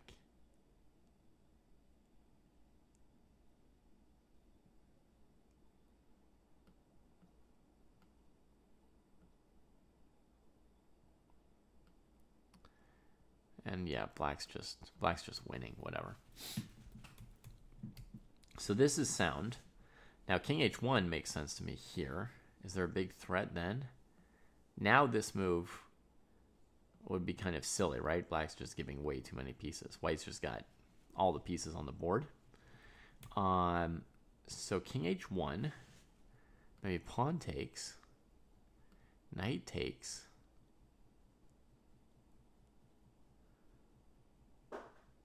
Now fancy moves don't look as good.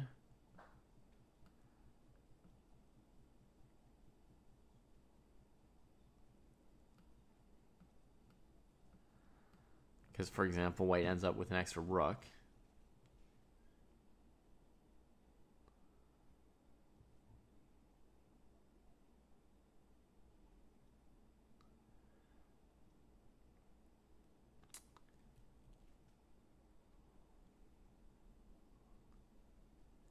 But if the queen moves, bishop b4 is winning. Okay, let's try something else for black. King h1.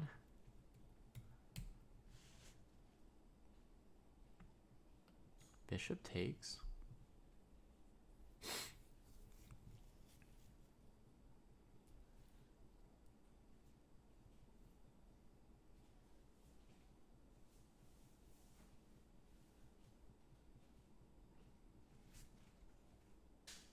Looks like a good square for the bishop. Let's just put it there. And then take back. That looks pleasant for white. Do we have anything fancy for black? No. No fancy knight move. Any fancy knight move from black here is going to be queen g4. Is going to deal with it.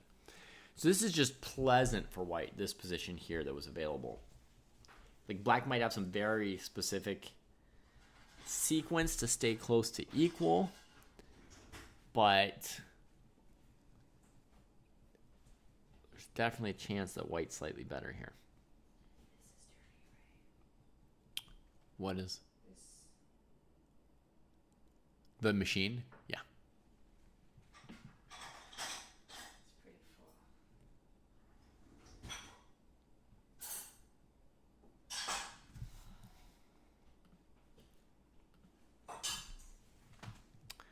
Okay, so I feel like that was king h1 was definitely a question here for white. They played queen f4. I'm not even sure how that really improves their position. It's just getting off the file of the rook. It's just trying to avoid some tactics, huh?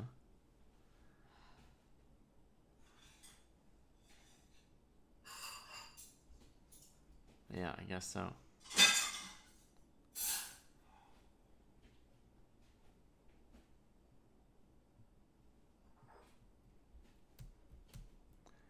Takes back the piece. Hits the queen. So then we get to this, which makes sense.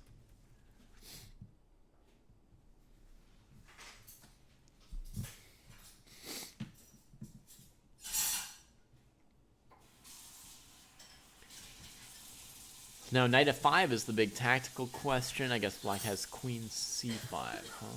Okay. That deals with that. So knight f5, folks, with the idea of trying to force one of these knights into e7. Queen c5 will diffuse that. Then the bishop can take on f5 next move. Okay, white could retreat a knight to e3 after queen c5, whatever. There's no point in that for white. So then what else could there be? Knight b5, again, queen c5, maybe queen d4. Maybe that's a plausible continuation for white here. Knight b5, queen c5, check, queen d4. Okay, instead we get knight e3. Okay, let me just put this on the board for a second. Knight b5. Threatening the queen, threatening the a pawn. And if here, my idea is just to head towards an endgame like so, to emphasize my c pawn. Now, black's got a bishop against a knight. I've got a well-placed rook. I'm not sure if white's better or not, but okay, it's certainly playable. So that is one thought for white. Instead, we get knight e3, a little bit of a retreating move. Let's see how that one plays out.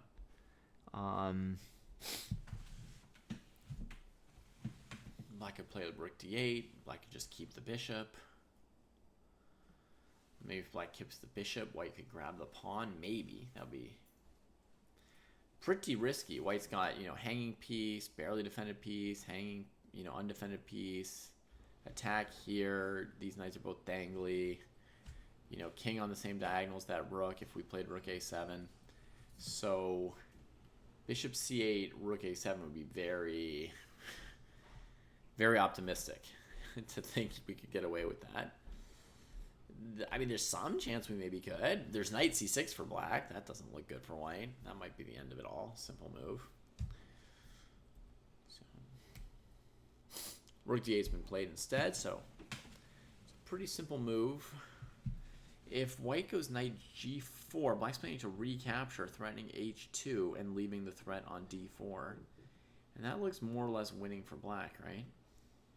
Queen h2 would win the game. Knight f3. Black has the rook on d8, so they still win a piece. So rook d8. Knight g4 looks losing. Maybe the most likely move here is c3, just defending that knight in the middle of the board on a dark square. Yeah, and white does do that pretty quickly, so seem to have planned it before playing knight e3. White's used half an hour more than black, so black's playing very quickly overall. The game is still pretty balanced.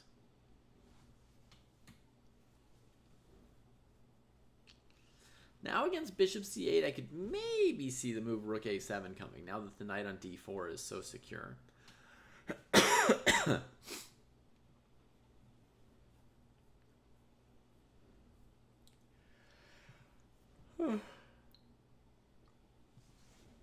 Feels like the maximum white could lose on d4 now would be a pawn, not a piece, right? So much milder worst case scenario. Click around some of our other games maybe for a moment. See Guha and Hoki, how this ending's going. We get some pawns traded. Yeah.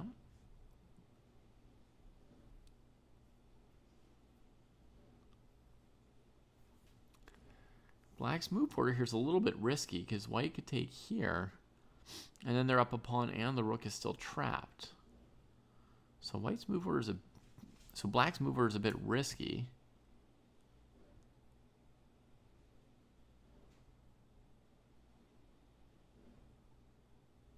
There's another interesting move, king c2, trying to save the rook and play rook d2, rook d1, rook d2, rook d1 with a perpetual if white takes on h7.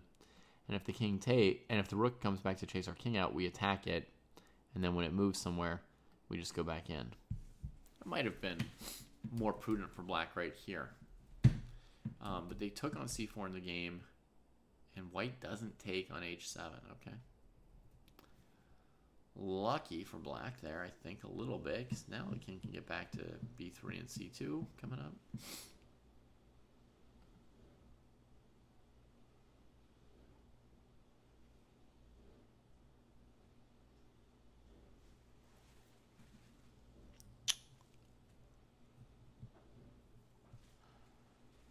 Actually, weirdly, one of the worst things you can do sometimes is check your opponent's king a bunch in the endgame and drag it to the best square possible, right?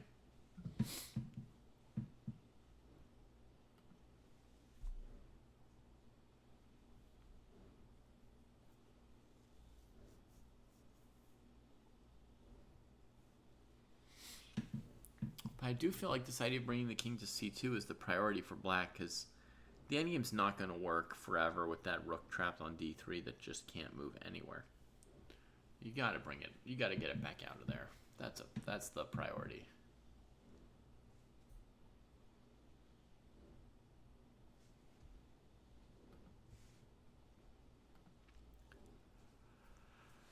All right. Our heavy endgame strategical battle. GH3 finally played. Doesn't take it with the rook. Sends the knight over here. Weird. But totally reasonable. White strikes on this side of the board. Black could just leave it there. So is the rook or the knight going to take on h3 now?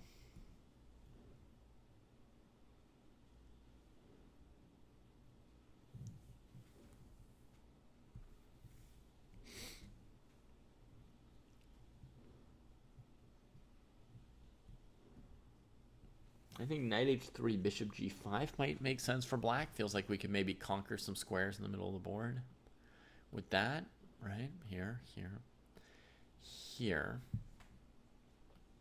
f4 can't be played, right? That's important. And then we want to put a piece on f4.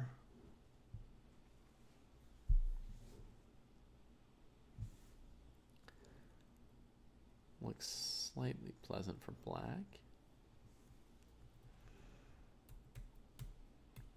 b3 played. What else? Rook h3, king g2. I don't see a way to really improve things much from there. There's this theme of playing d3 to break up the pawn structure that's in tension here, right? But this pawn anchors the knight, and white could even consider taking on b3 at some point here. Maybe not with these stuff hanging. It's funny, if you ever go f4, it's just mate. Huh. One of my favorite patterns is that bishop and knight mate there on opposite colored squares, right? It's beautiful. Beautiful thing. So b3 played and DDS thinking here.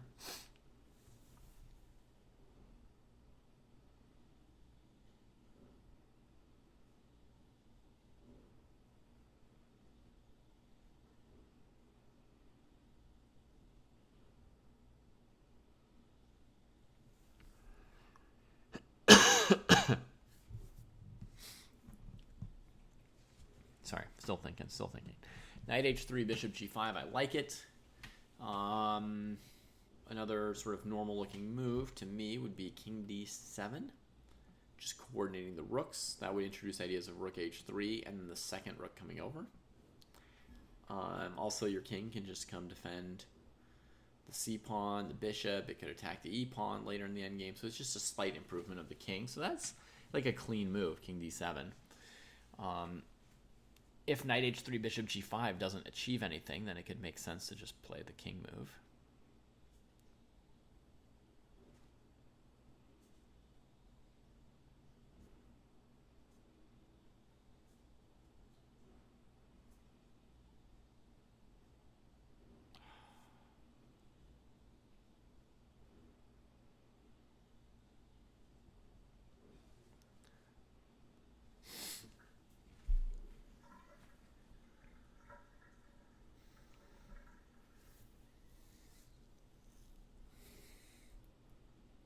The rook comes in, okay.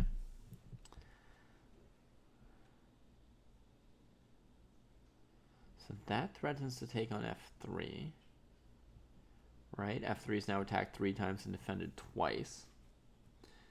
So you'd expect king g2 just to defend f3.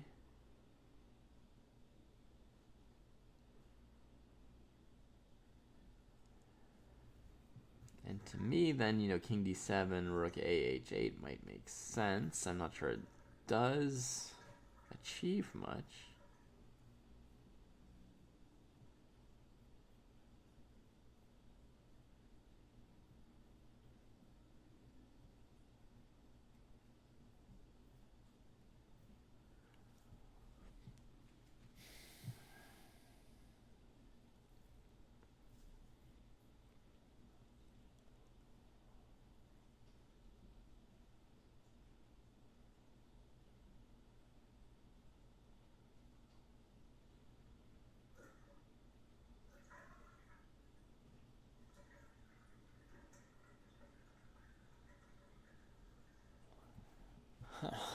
Okay, deep thought from white. What choices are there other than king g2?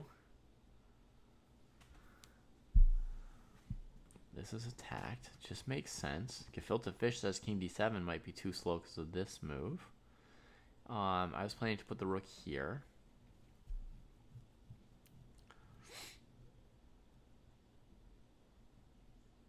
I don't know that black's even threatening anything once I do it, but that was my plan here.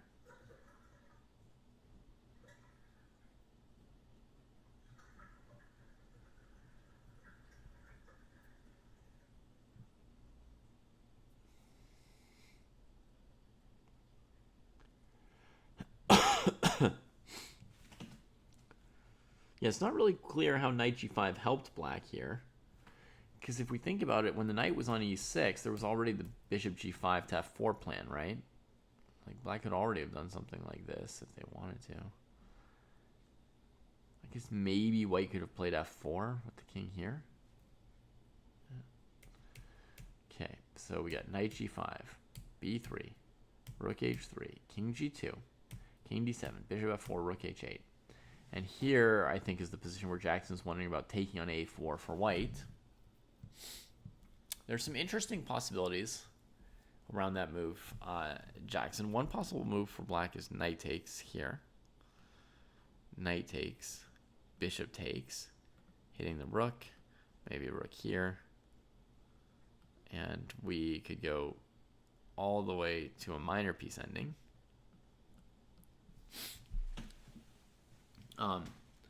In this position, white would be a bit worse, at least.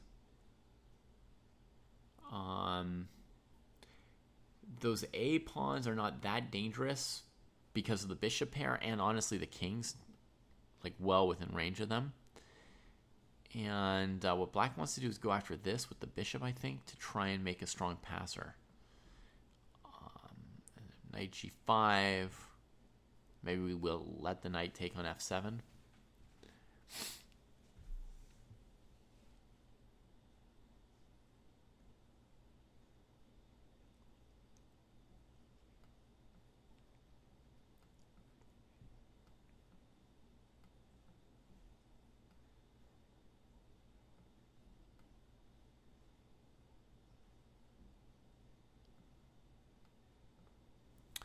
It's a pretty good mass of pawns that black has here. These passers with the bishop pair to help him out.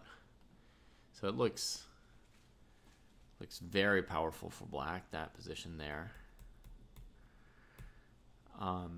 Not the only idea. The knight can also come back, hit the bishop here, and then play something like this. Now there's the idea of coming into f4 with the pieces. Maybe rook h1's in time to save white against this plan. I could definitely believe that. But I think this knight f3 move was really hard for white to defend against. Really hard. The live position is rook h3 right here. White hasn't yet decided on king g2. So I don't know what other moves there are. Because to me, black's ready to take on f3 otherwise. Looks very good to me. Black could take with the bishop or the knight. I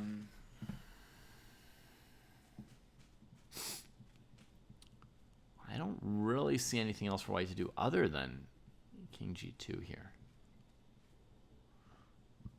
Does anyone else see a candidate move that I'm missing?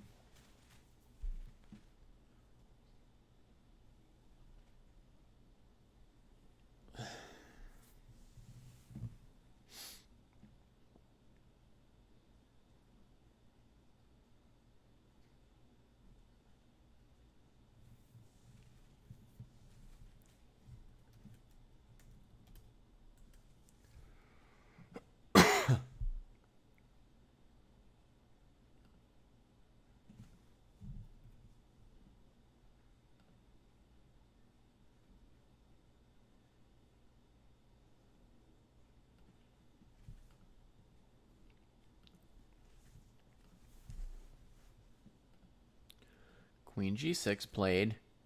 White grabs that pawn. Now what's black going to achieve? I mean, if black wanted to, they could have just saved this pawn, right? There should be a move like rook d7 or even a6. There should be some possible move here, right? The pawn didn't have to die. And what did black spend on queen g6? 7 minutes. So certainly they knew rook a7 was in the air. It happens. And what's the concept for white? Why have we given this? Maybe something like bishop h3, bishop f3, rook d4, queen d4.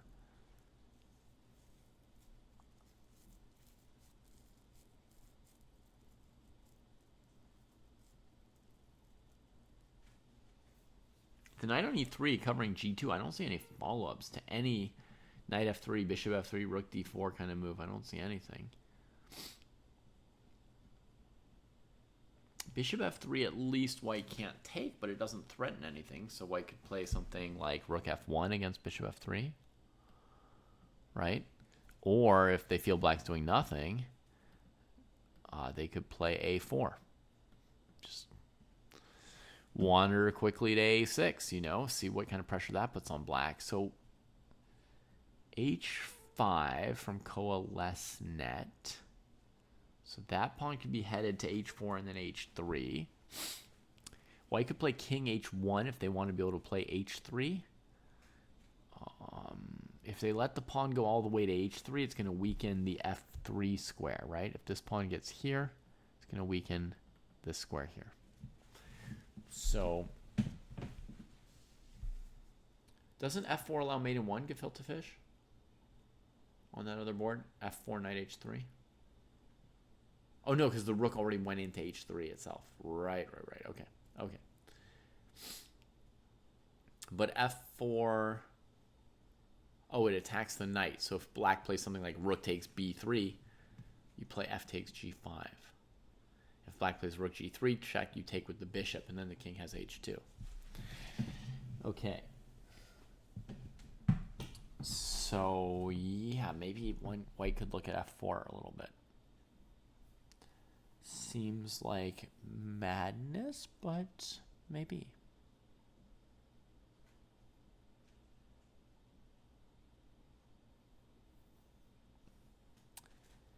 h5.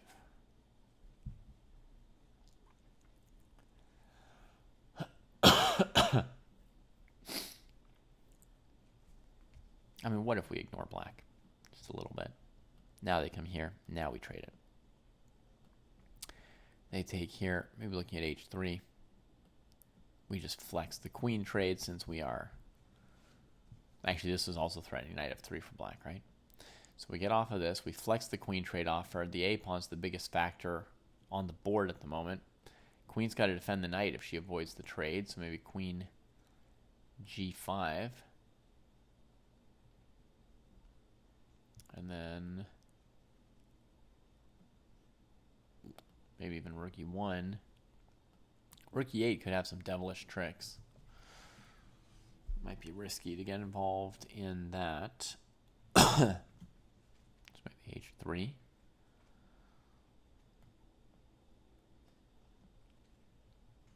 And I just start ignoring and asking myself, what is black able to achieve, right? What kind of threat are they ever able to generate over here? Kind of like white. I'm not convinced that h5 does enough.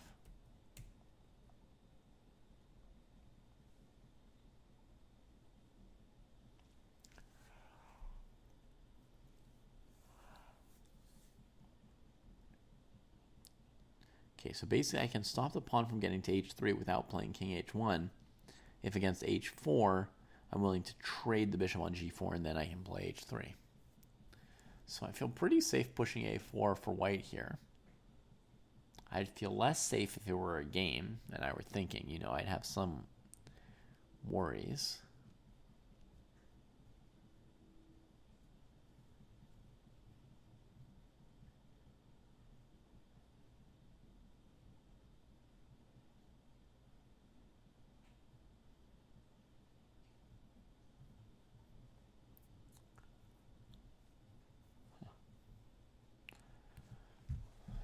It's good. A4. White's up a pawn. I don't believe this pawn sack here. Mouse slip. We got king g2, king d7, bishop f4, and the rook retreated. Threatening rook takes g4, by the way. So that encourages king g3, and then we'll see what we get there.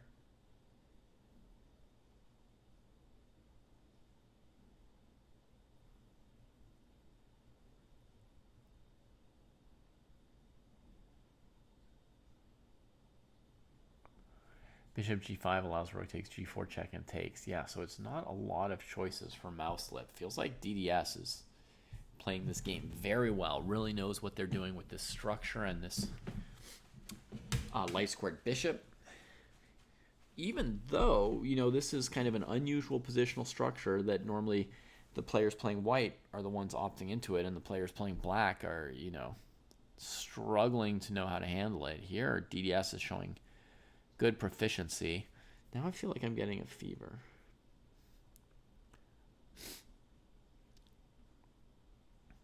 I feel like I could start having chills and shivers next.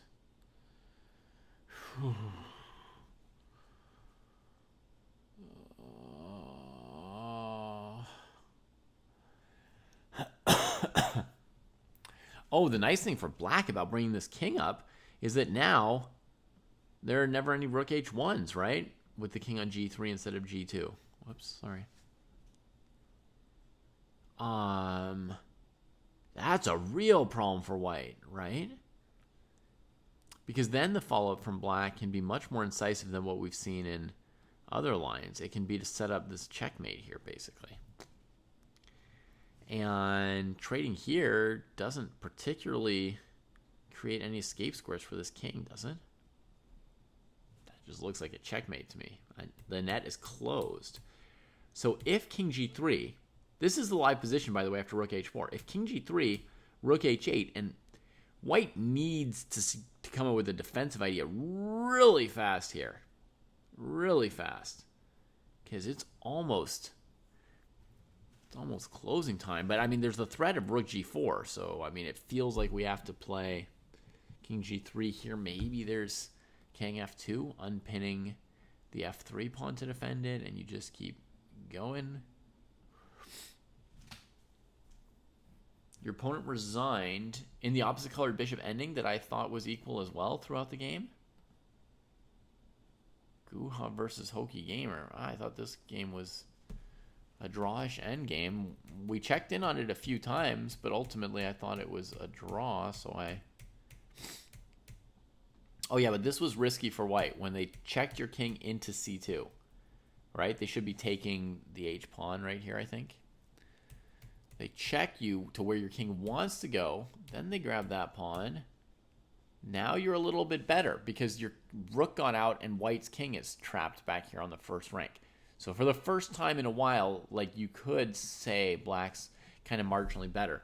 That said, it should be totally defensible for white. Maybe start by running the c pawn forward as counterplay. Black chose to threaten, white chose to threaten rook a2. Bishop d3. Bishop a6. They resigned instead of playing king takes rook?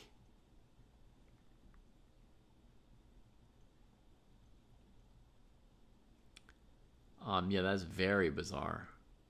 What? Maybe they tried to click on the draw button?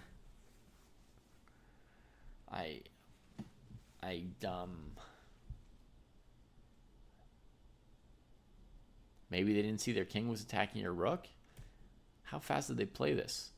3 seconds on king g1. So when you played bishop d3, they played in 3 seconds. That means they maybe didn't notice your bishop was attacking the king and rook. They just moved their king. You took the rook. They were so surprised and shocked by this that they resigned, forgetting that their king was next to your rook. That is a hard one to know. Overall, an interesting game. You'll find some comments in the VOD on that one.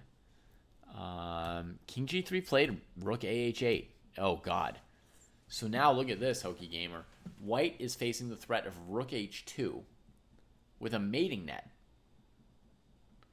And nobody has yet suggested a way for white to avoid checkmate in this game.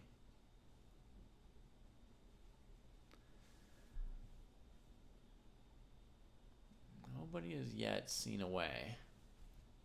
We get the trade. This can allow white to play f4. And then if rook h2, take here in time with the flight square over here for the king. All right. So f4 would make sense, and maybe black will just keep their bishop pair then, instead of sacking the bishop. Or maybe they can just push white with check here, king here. God, there's a choice between bishop f4 and bishop h4, both of which look delightful. Nothing wrong with rook h2 either. King gets to d1. Bishop here, king here, rook check, king d1. Okay, I think we should just take the pawn. Sorry to play such a boring move, but king here, and then maybe just g5, anchoring in that bishop as well. And white's just crisscrossed by these bishops. Everything's tangled. It's just winning for black, although not mate. Game went bishop g5, bishop g5. That one pawn is enough to clean it up, just with the incredible dominant positions for those bishops. So DDS really playing like a high-class game here today. After h5, white traded one piece and then brought the other piece over to the king side. So playing sort of more safety first here is analysis. Dragon just not quite sure maybe what h5 is threatening, but just dealing with the whole area.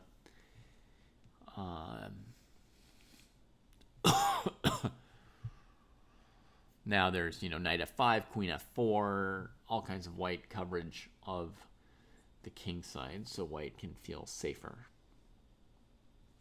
White can have a safe space for their king, not feel aggressed. Fine, but you might have missed a tempo on a4 that might have helped you win the game. Yeah, I've been bouncing around between games today, Hokey Gamer. Some nights I just follow one game for 3 or 4 hours. It just won't let me go. But tonight I've been bouncing around a little bit, seeing a little bit of this and that.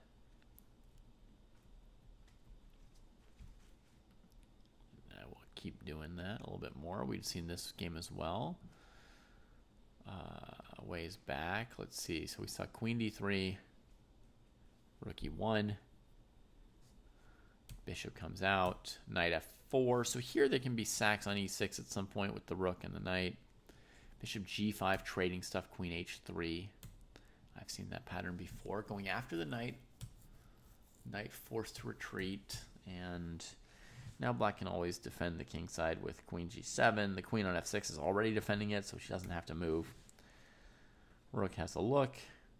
This guy comes to defend. And here we're caught up with the live position.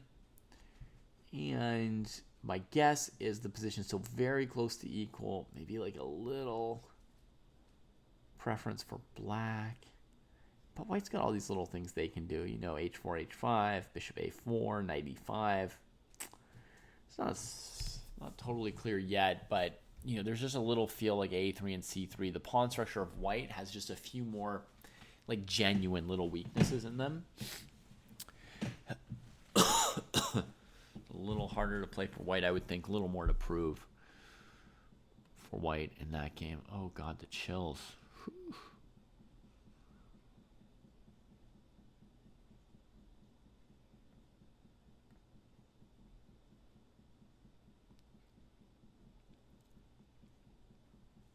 An exchange Slav defense here.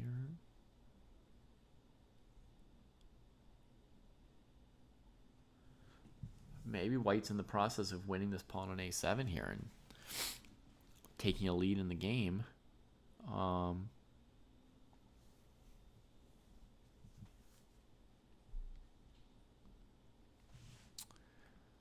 Yeah, it feels like black's got queen d8, maybe queen b4, then white could play a3, queen a5, b4, queen a4, bishop c2, queen a6.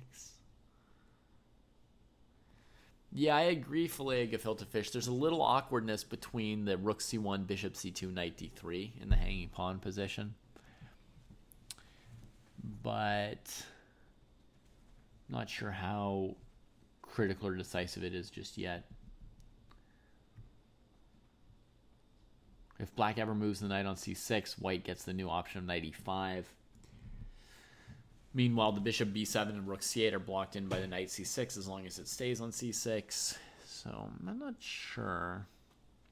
I mean, my instinct would be to prefer black, but I might be underappreciating some of white's power in that position. This looks just good for white. I think white can just take this pawn next. What would be the idea? Let's say we went here, here, here. Knight c6 would be the answer. So now we're trying to deal with bishop a6, right? We just put a knight on c6 and everything's good for white.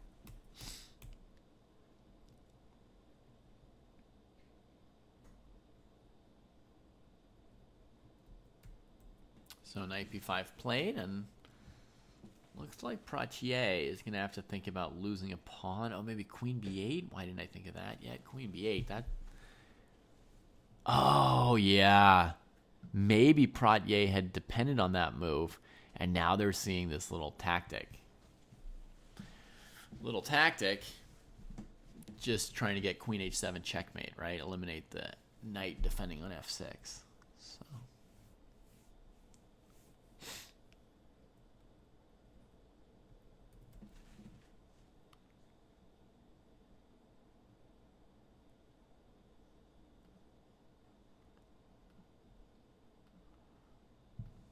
grab the fen there.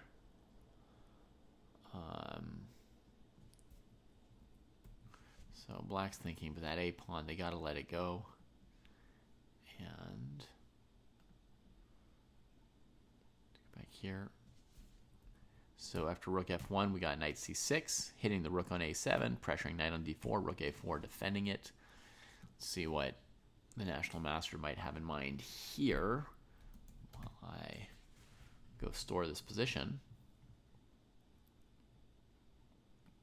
Better off to lose the a pawn for sure than to just get checkmated.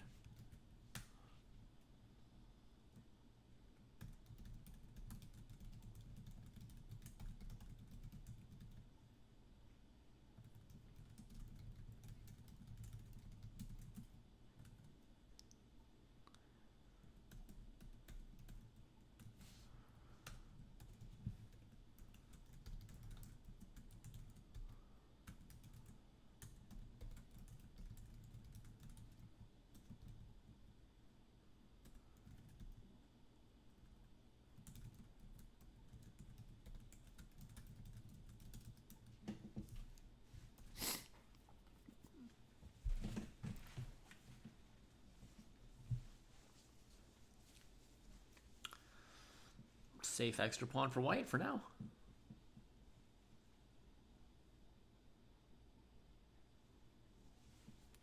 Well, hopefully you also had some fun, BBS or BV Subaru.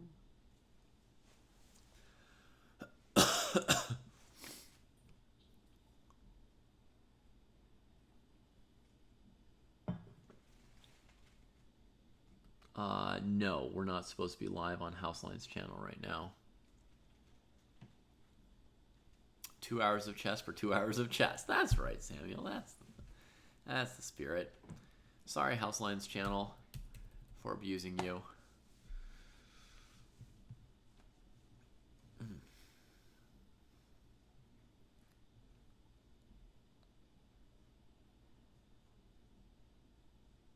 I'll iron that out in the future. Right now, I have no way to stop it other than killing the whole stream.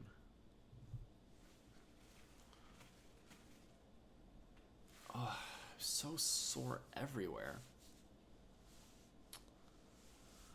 Oh.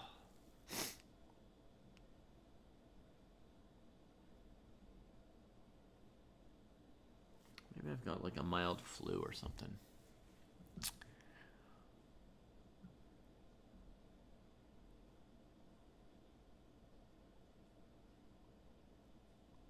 Is white threatening knight c6 to simplify if it were white's move? Black could take on d2. And then when you take the queen, recapture. So white's not threatening knight c6 here.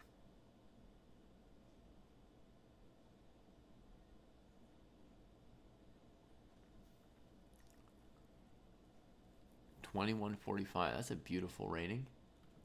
Congratulations.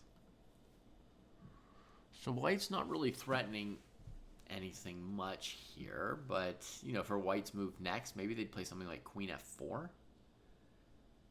Just on the principle of let's trade a bunch of stuff off since I'm ahead of pawn.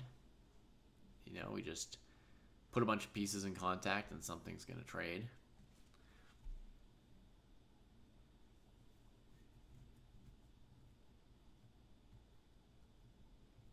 I mean, if you're 21.45 and gain 2 points with a draw, you probably just drew with a master.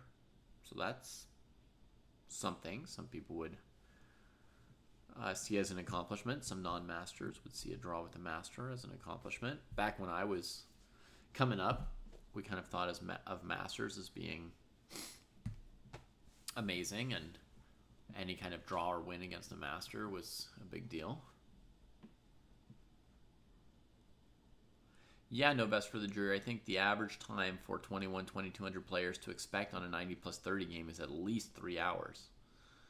So 2 hours was definitely shorter than expected. When I play 90 plus 30, I expect the game to be 4 hours. Pretty much minimum.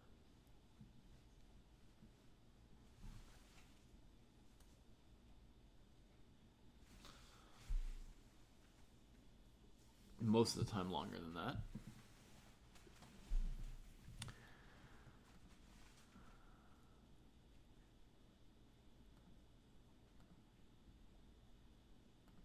Okay, has white managed to keep this game going? Bishop g5, king here. Oh, okay, so does not give the f pawn. Gets checked, comes here, and bishop f4 blocking that pawn at least. Yeah, but we had this position before with white having lost the f-pawn, so Mouselip found a better defense. Still, a real ow position. And now I'm seeing a new angle for black with rook e8, which I had not considered before. But the game's still going.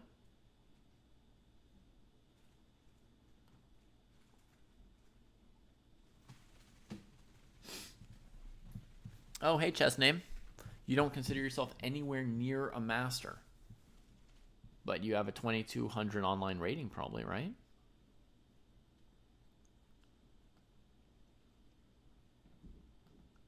So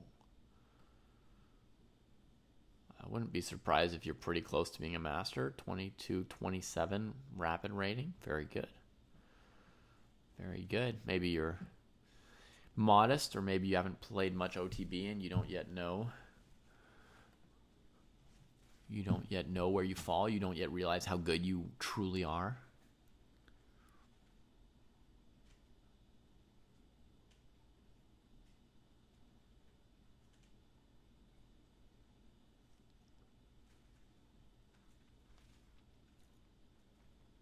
Oh, brutal position for Mouselip, but so far they've managed to not even lose a pawn, and I was afraid it was about to be checkmate, so that's pretty impressive right there. Does black maybe have a threat to take on c4 here? Normally you wouldn't want to give up your bishop pair, but if it were black's move and they took on c4, then the knight on d2 would be hanging, so white would have to recapture with the knight, right? And then this rook could slide across to c2, capturing a pawn, plus the pawn on b3 would be hanging then. I mean, to me, master's 2,200 gefilte fish.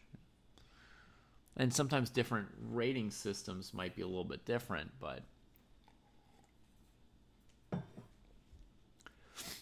I think once you get past 2,300 or so, the chess.com rapid ratings are pretty close to FIDE ratings. Okay, you're better in rapid. Okay. I mean, 2,500 rapid chess.com gefilte fish is mostly GMs. You know, because I've watched and commented on some big tournaments that chess.com ran before, like Rapid Chess Championships, Global Chess Championships, that kind of stuff. And I can tell you, like, the 2750 classical GMs were rated like between 2750 and 2840 or so in Rapid Chess, and plenty of GMs were, 25 to 2600 Rapid Chess. So I think 2500 Rapid is way better than National Master. Okay, so Black is going for this bishop for knight trade that I mentioned, because the follow-up can be taking this pawn as Black takes it. Now, this pawn can't take because of the knight, right?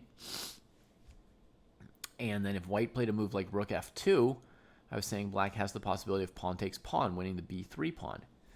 So right here, this knight's situation is the problem, right? It's being undermined. Black wants to take another pawn here based on this knight dangling. And not only that, but there might be mating patterns for Black as well. Let's say I move my knight to the only safe square I see. And even that, it was tricky of me to find it, right? Because King D1 saves the knight. But then Black plays rook down here. Now we can't challenge these rooks. And basically there's probably many mating patterns, but here's a basic one that I have in mind with the two rooks and bishop. So live position. I don't see what to do. And not only does rook f2, lose a pawn to pawn takes pawn. Rook f2 also allows rook h1. Check. Rook gets forced back, right? And then you just double. And now, White's stuck and the mating nets are getting closer. So, oodalali. Yeah, bishop g3, king d1. I didn't see a better move than playing rook h2 then gefilte fish, so that's why I just played rook h2 to begin with. But maybe there's some killer move there I didn't catch. But it seemed easy to double on the second rank, and there's nothing to calculate, or very, very easy calculations. Oh, sorry, I meant I'll show you what I meant. I meant rook f2. There it is. Resignation. Yeah. Smart positional ideas, says Game Review. I actually agree with Game Review for once. Oh, you're saying bishop g3 instead of rook h1 or pawn takes b3. Yeah, fair enough. That would win pretty easily too. Nothing to calculate there. I was thinking of this idea here, bishop g3 to drive the king from the rook. But after king d1, it doesn't lead anywhere particularly special. So then I thought, let's just go here and then here, and nothing to think about. But you're absolutely right. As soon as rook f2 gets played, nothing more to think about there. Very, very good game from DDS. Very powerful. I mean, Mouselip may have defended that better than I would have. So, yeah, DDS just played super strong. I mean, basically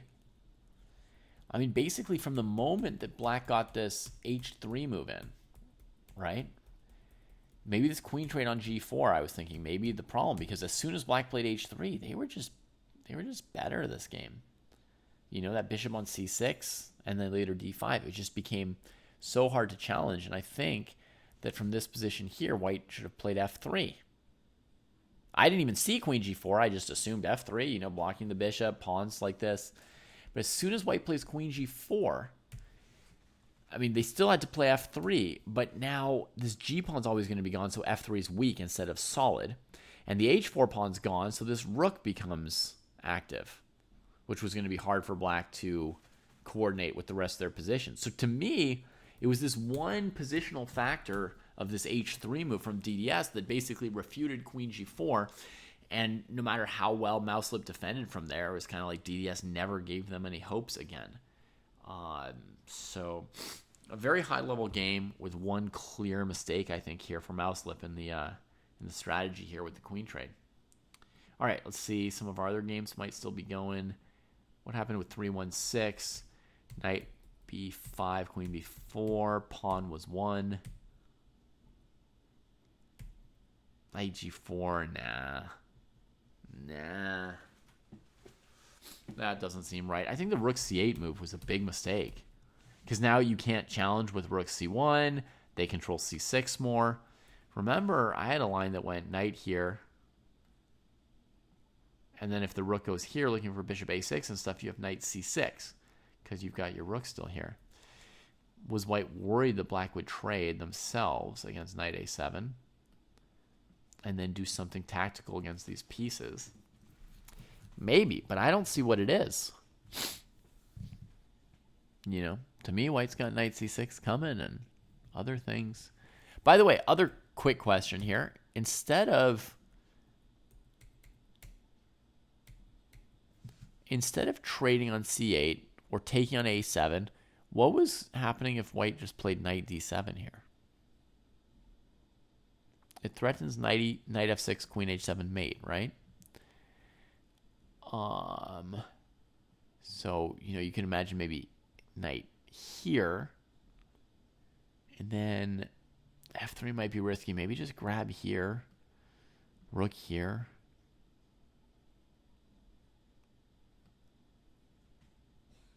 Knight takes. I mean, that's an exchange for white. That's worth considering. And grab like this, knight g4, forcing the queen into h7, maybe, but the black king's going to be able to wander out. And how does white save this knight now? Okay, so we're going to get bishop a6. Oh, that's what white's being sneaky with. Bishop a6, queen h7, check, and then knight takes rook. That's why this whole thing was set up. Whew.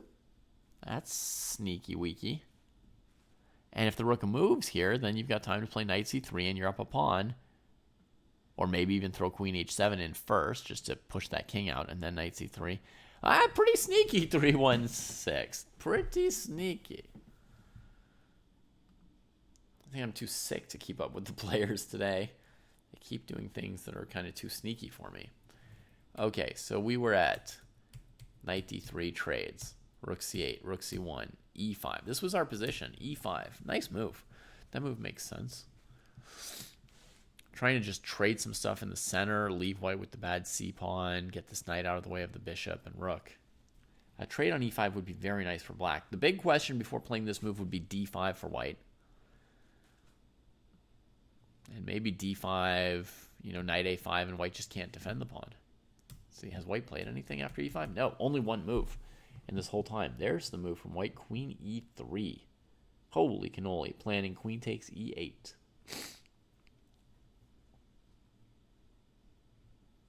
Black could possibly give the two rooks for queen and pawn here. It's not immediately obvious who'd be better after pawn takes d4.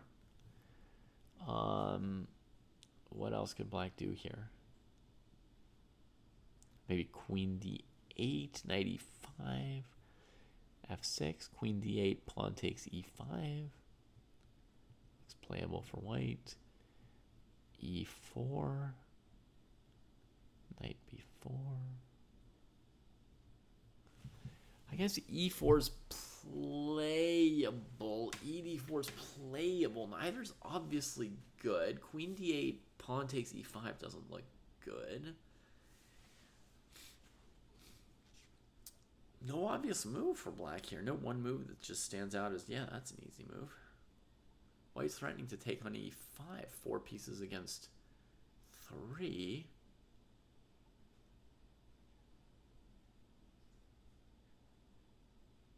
Yeah, maybe black should give the rooks for the queen. White's pieces, as mentioned earlier, are still kind of awkward and jumbled over on this side of the board at the moment.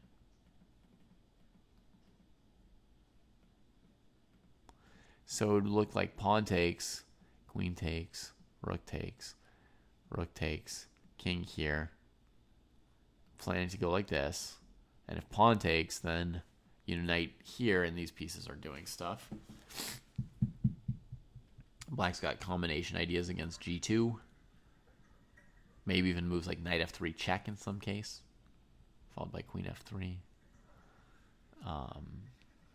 And some other possible moves I can see here and there. You have queen c6 hitting the rook and the mate. A few other things. Yeah, that feels like the best black can do here. I'm normally like the rook person, but I don't see any... It doesn't look bad for black to give the rooks here, and I don't see anything else attractive to me. In a game, I might spend some time spinning around looking for something better, really trying to find something genius, but here I think pawn takes pawn might be the best thing. We'll just keep bopping around today, I guess. So we got some Tradoviches. So black just played rook e8, and as I guessed, white's next plan was to just play queen f4. So black then makes some trades, and we get a rook and pawn ending. Rook's going to a2, I assume.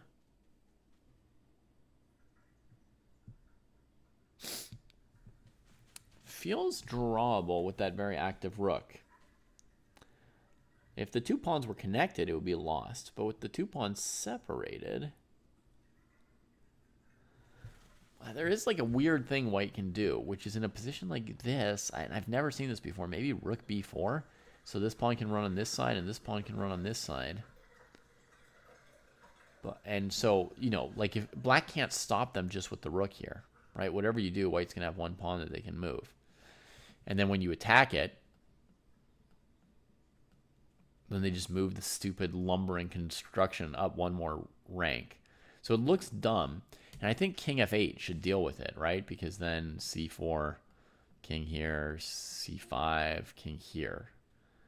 Makes sense. Of course, at some point, white tries something like this. This.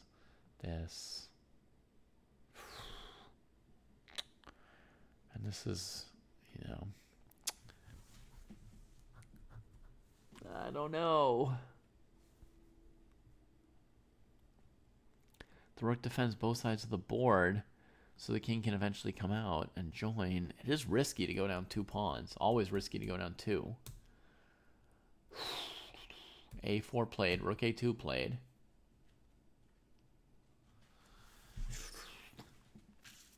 I don't know this thing for sure. If I had to guess, I would guess the black can draw. But the first couple lines I've looked at with rook b4 looked mildly promising for white.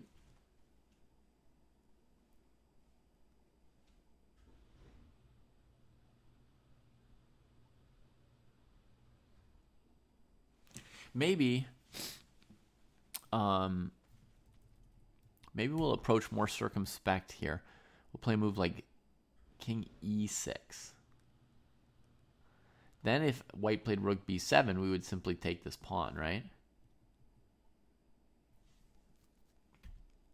And if c6, we only come and embrace the pawn once we're one step closer. They can do this. We take, and just come back. That's a pretty easy draw. So this is just a blunder, I guess, and a normal move should be fine.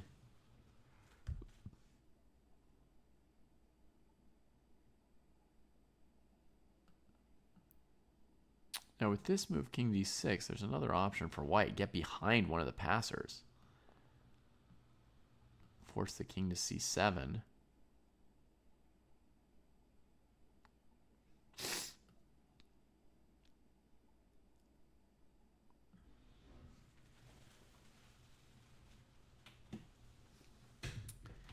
Doesn't feel like an instant obvious draw either.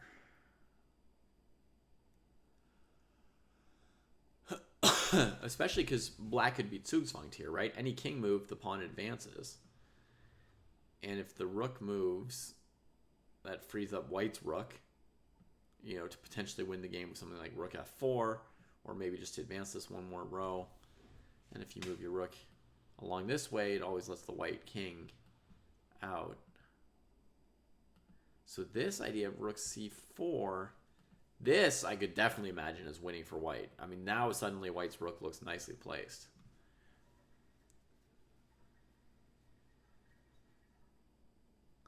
Yeah, absolutely, Stamen. Queen g5 would be a theme in that position as well if the black knight got to d4, right? If white played cd4, knight d4, then queen g5 would be one of the themes for black.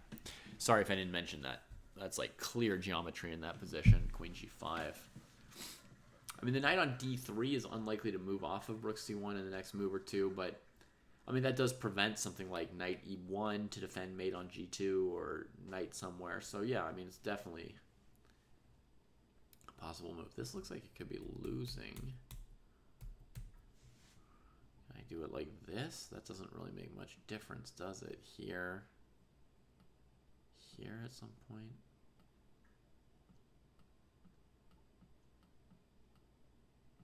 I think this g-pawn is dead and black's struggling.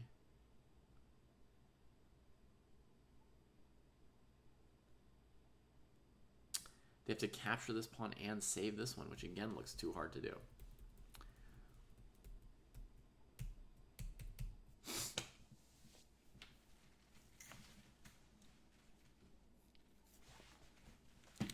This is a nice little problem. I would love to have a position like this in one of my games as white. Just think about it.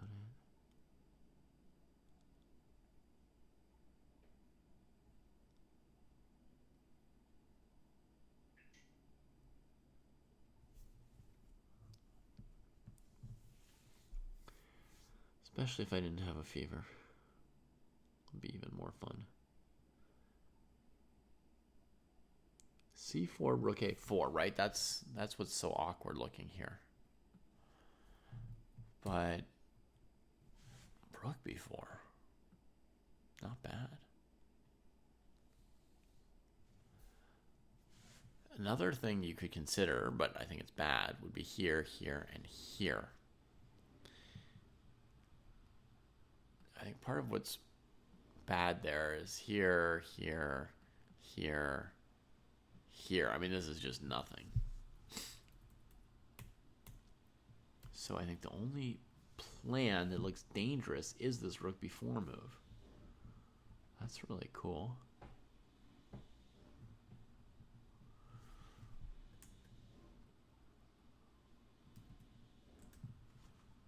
This position.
There might be one mystic, but I've looked at most of the games tonight, I think. I've seen a lot of games tonight.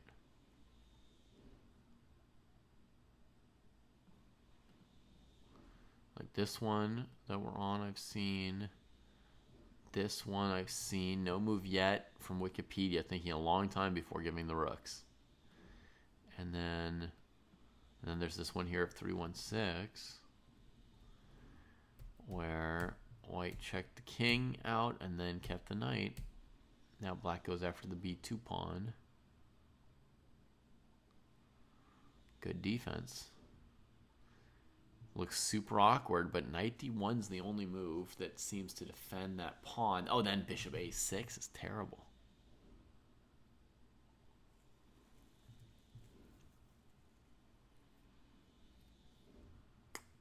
Huh, so queen b4.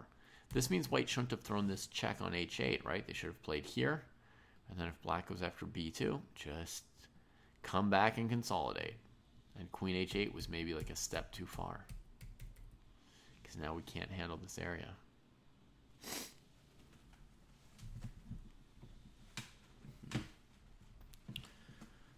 Oh.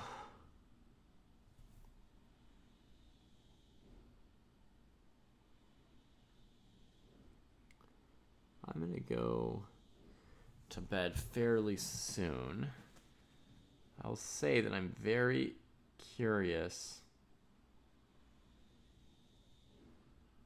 about this rook ending. And I'm very curious how good or bad it is to play pawn takes pawn here. All of which I think will happen, you know, but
couldn't figure out how to close the Tupperware. I think I'm going to be really sick tomorrow.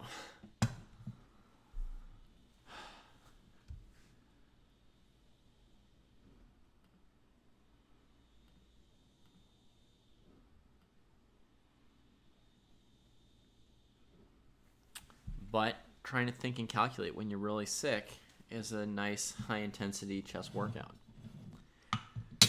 So, e4, queen e8, rook e8, rook e8, king g7.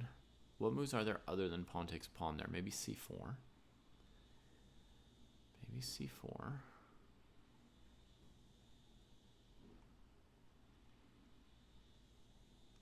Knight a5.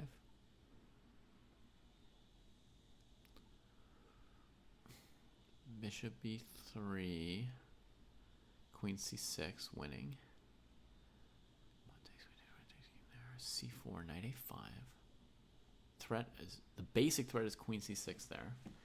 If the knight moves, it'll be queen g5 instead.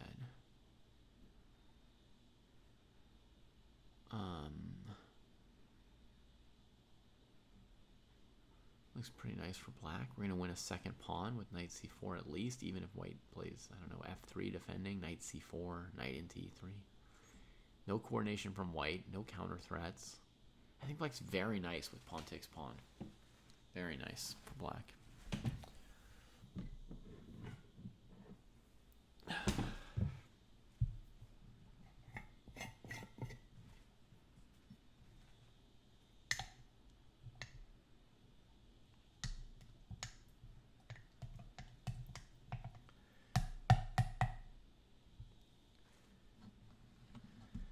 So I was just wondering, basically, I was imagining the trade instead of playing the moves out, just doing a little exercise for myself. Basically, I was imagining what moves does white have here other than pawn takes pawn, which allows the knight in, right? That's what I'd first looked at. So I was just wondering, is there any other move here? And so the first thing I thought of was c4. That would keep black from taking the pawn and then getting the square on d4 with the knight, right? So I thought of c4. Then I played the move knight a5 for black with a basic threat of queen c6.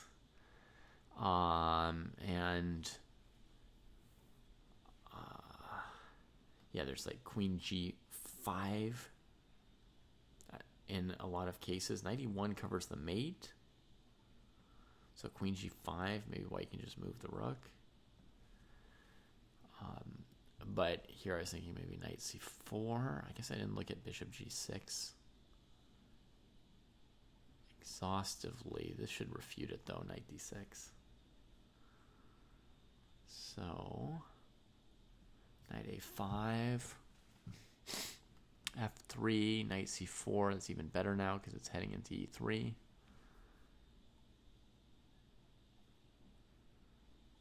Yeah. So, right, there's c4, there's cd4.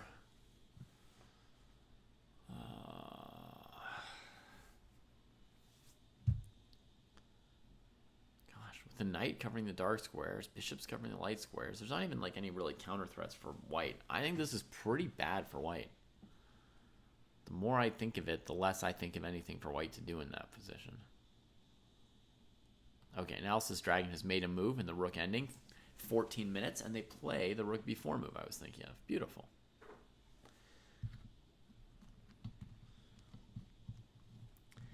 I'm trying to force myself to keep coming up with new ideas, even when I've thought of an idea and I think my idea looks really good. And that's like a tough thing you also have to do during games. You know, your own ideas that you get, sometimes they'll seem really cool to you, and then you don't find the resources for the opponent, right? You don't look hard enough for how they can escape. Because you're too enamored of your own brain, you know? So you come up with something and you just think, oh, beautiful, genius, great. So it's a very good exercise or habit exercise, either practice to always be trying to come up with things to refute yourself, you know, to always be trying to come up with another idea for the other side or a flaw in your idea.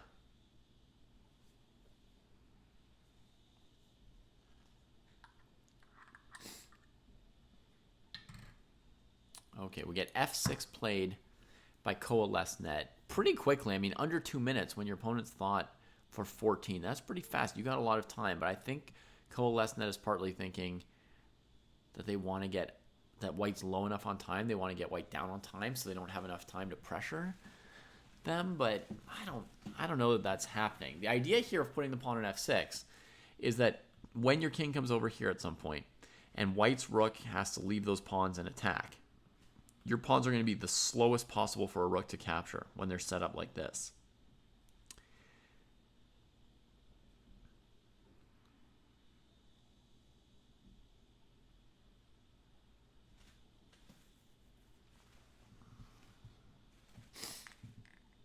There's different ways you can set up your pawns if your opponent has a rook, a bishop, or a knight to make it, you know, slower, or if you mess up faster for the opponent to capture your pawns, right? But that's a common theme. You'll just play like a little move with the pawns at a certain phase of an endgame, and you're just setting them up so that when your opponent gets counterplay, it'll be slower for them to go after all the pawns. That's why, like, if white were to abandon the king side and bring the king over to this side here,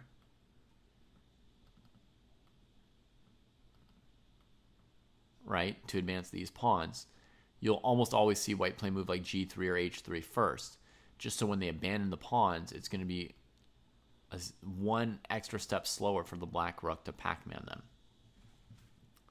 Typical technique there. So we had a question on this one here. The opposite of this one, LG double chess, right? The opposite of this one. Look at this one here. This one's set up so a knight can go g7, h5, f6. So basically you set up the pawn so the piece can't move between them rapidly. So for a rook, you get them off of the same rank or file, right? For a bishop, you get them off the same diagonal. For a knight, you get them off of these L hops. So you can actually leave them all in a row. It's one of the best defenses against a knight. Because all in a row, the knight can only eat one at a time, and then obviously it's going to need at least 2 moves to reposition to attack another one. But also when they're all in a row, they have the most opportunity to make like one pawn move and still be defended, right? So when the knight comes to attacking them, they can sometimes just spend a move saving one of them, and the knight doesn't rearrange so easily. There's also a pattern where if you've got pawns at h7, g7, f7, right? and your king's not there and they play knight g5, sometimes you play f6 and they can't take on h7 without getting the knight trapped. So that can slow them down quite a bit. It depends what other pieces are there, but that's like the most basic. Right, 3 on a diagonal could work. 3 on a row is the best probably, and then 3 on a diagonal like the second best. But then of course it depends on other factors. Like, is your king going all the way away? Like, are you completely committing to sacking that area, or do you have some tactics where some of your pieces are still near there, or having some influence there? Because knights can get awkward, so sometimes there are little tricks you can have where, like, if they capture one of your pawns, they kind of get trapped.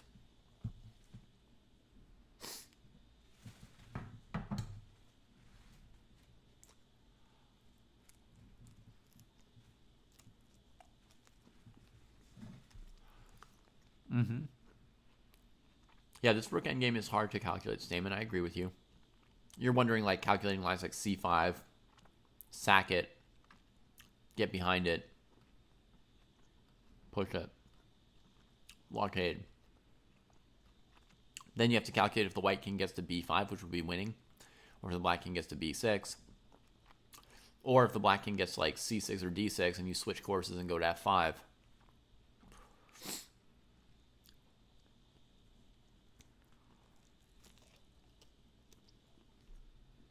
I mean, even here, I don't know for sure. So if I'm calculating that line from this position statement, I have to keep calculating when I get to king f2 because I don't know the answer. What makes this easier for some masters is that they reach positions where they recognize and they know, oh, this is winning or this is drawing, and then they can stop their calculation sooner. But I would have to calculate something really, like, massive.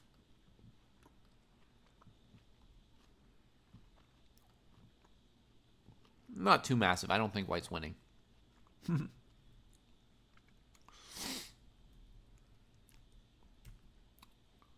c5 played. So I think against rook c2, white's going to keep things going like this for now.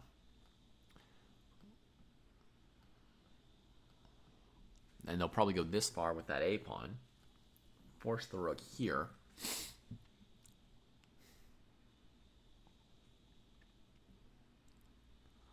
And then maybe like so. Now black's plan is at some point play like rook here.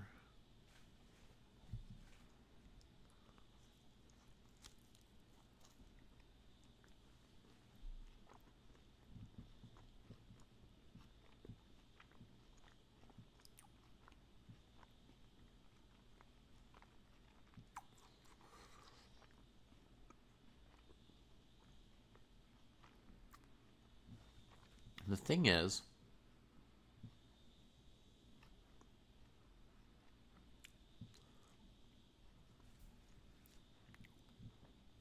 I don't know if I should go h3 or h4. The thing is, even in a position like this,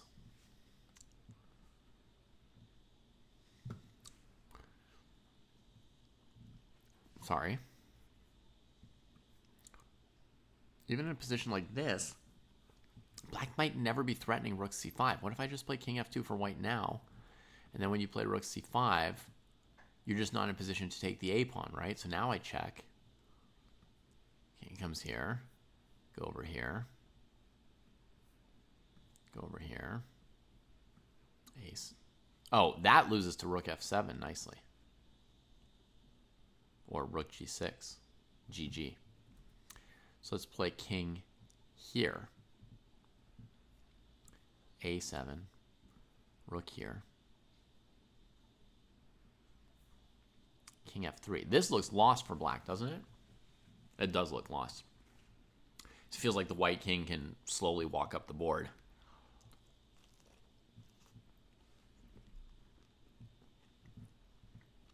Black can't take the a pawn because the king and pawn ending's lost.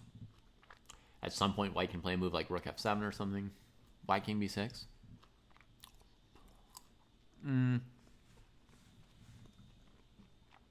I had to play some move here, chess name. First, I looked at rook a5, which loses to rook g6. But maybe I should just play king d5 here. Is that what you're thinking? Just centralize my king and rely on the rook over here.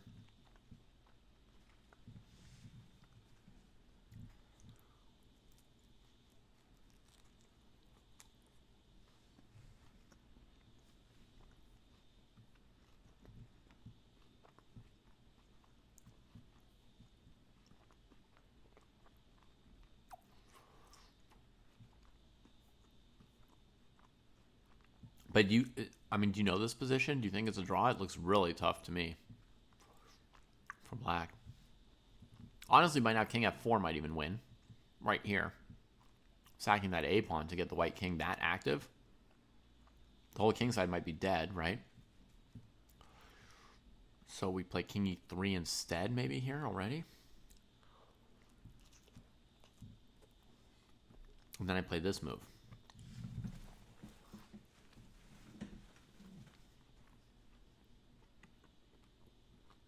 Here.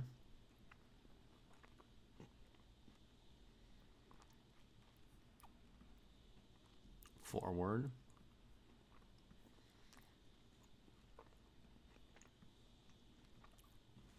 Seems like white has the idea now to march the king to b4 and then b6. That looks winning again to me. Of course, there's some details. I'm not automatic at this. But, for example, I can see black has no way to trade a pawn on the king side. They can never play rook a2 takes g2 because of queening. White has options to at some point take a pawn on the king side and trade the a pawn. And plus, if the white king gets to the a pawn, that's of course winning too. So black cannot let the white king get to the a pawn or to the f5 square. Feels lost to me.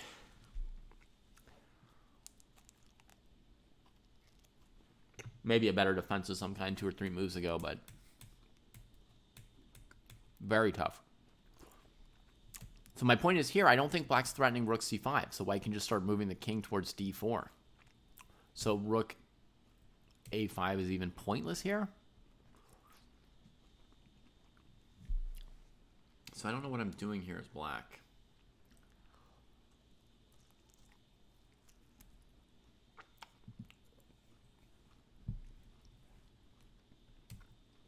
Definite significant chances for white. Game went c5, rook c2, and look, no a5, rook c5, rook a4. White just defends the pawn for now. Black king comes.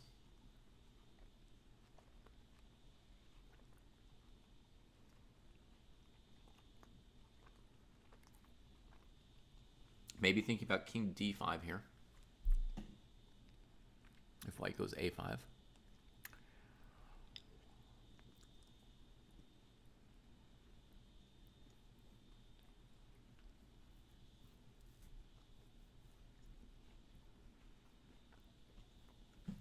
I think it would be selling white's position short, but you could play something like c6, rook h5 in a position like this.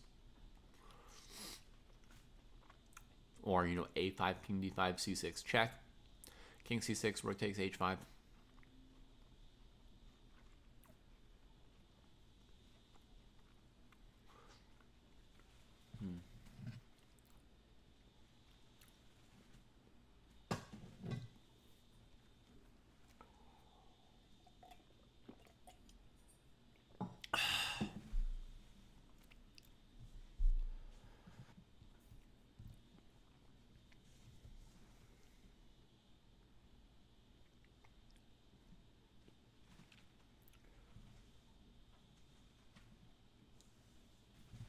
One second, I'm going to plug in the mouse. It ran out of battery. Maybe that was what was happening.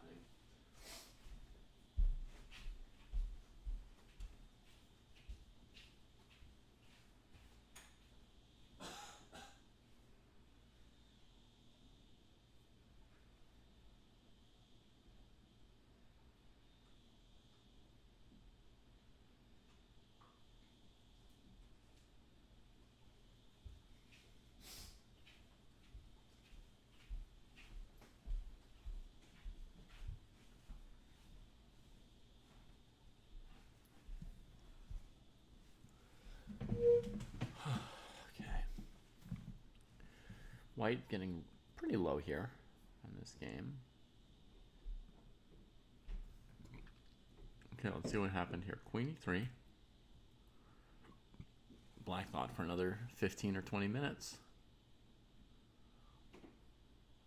It's like the biggest decision of their life.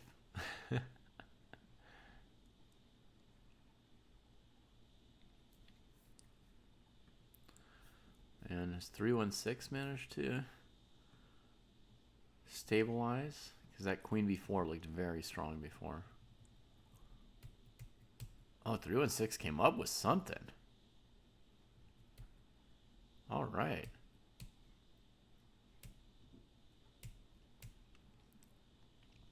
But black is up a pawn. So it was something, but position still looks a bit rough. And I also wonder about king takes f6 here.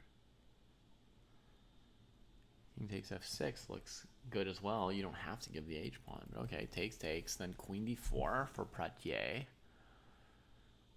Black will be up a full pawn. From down a pawn to up a pawn. Just like that with that queen b4 move. Pratier using a lot of time. Which is partly a very good thing, but has its limits. Just like analysis, dragon starting to get a little bit low. Takes on d4, correct. Sure, clean up that pawn. Centralize the queen too. Uh-oh, what happened here? h4, interesting. And then the trade.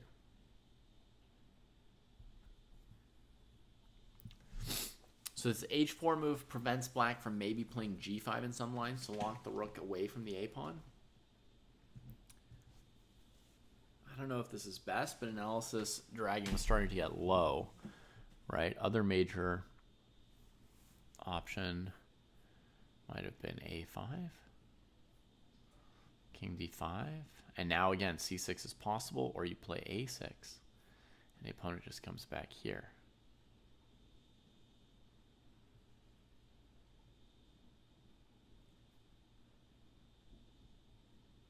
Now you're just dropping one of your pawns, so that's not really an option. So king here.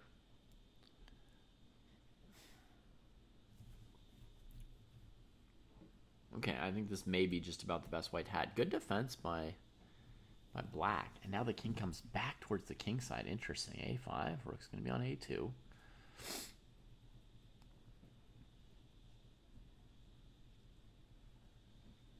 Still some small chances for white to win this.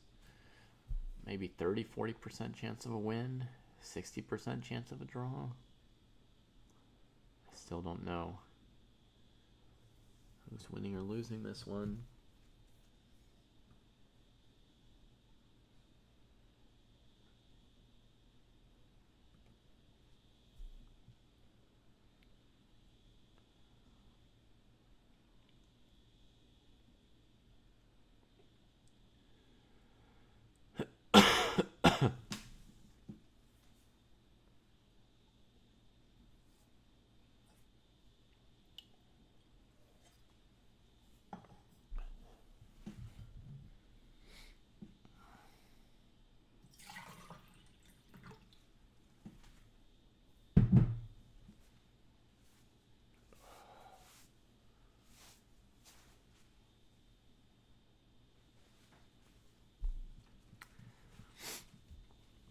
Maybe Stamen. There is this theme that when the king goes to h2, black can move the rook to the third rank, and sometimes the king is still stuck.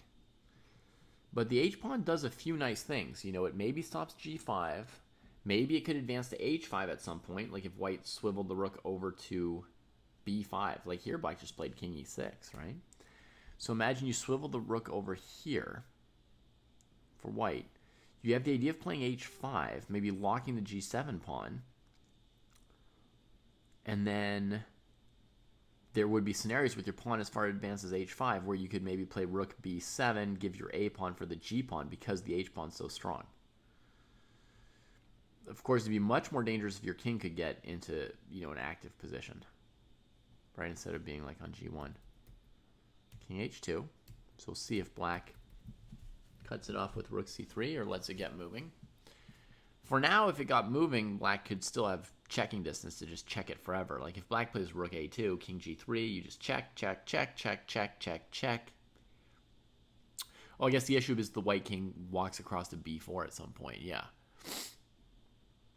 And then you're playing like rook a2 to go after the g-pawn, and you don't know if you can get away with it, yeah. You think it should be a draw? Yeah, I'm Maybe 60% leaning towards a draw, 40% towards a win, which basically means I just don't know at this point. It's not a very strong inclination one way or the other.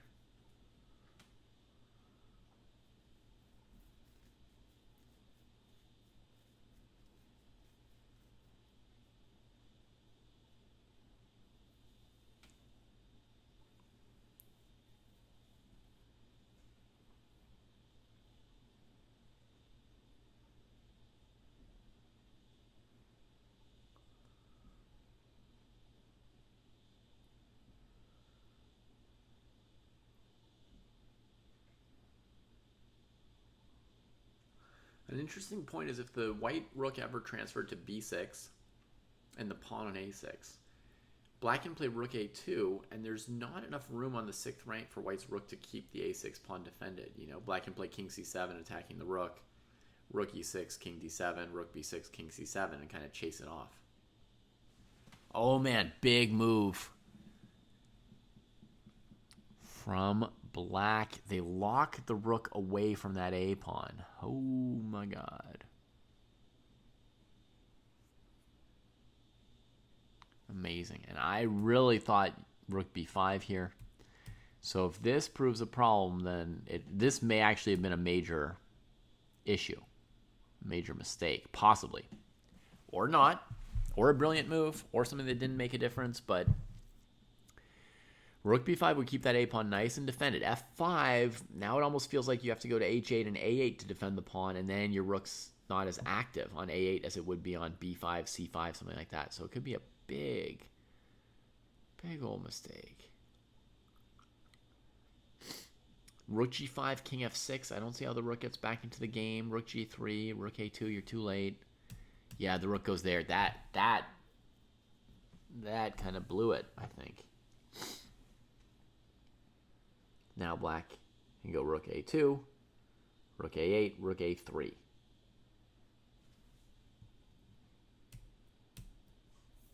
And hi, Zuki. Thank you. I hope you have a good day or night as well, wherever you are. Yeah, so we got rook a2, rook a8, and then rook a3.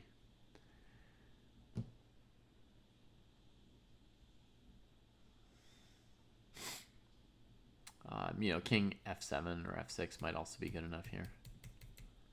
I don't think there's a reason black needs to rush it. So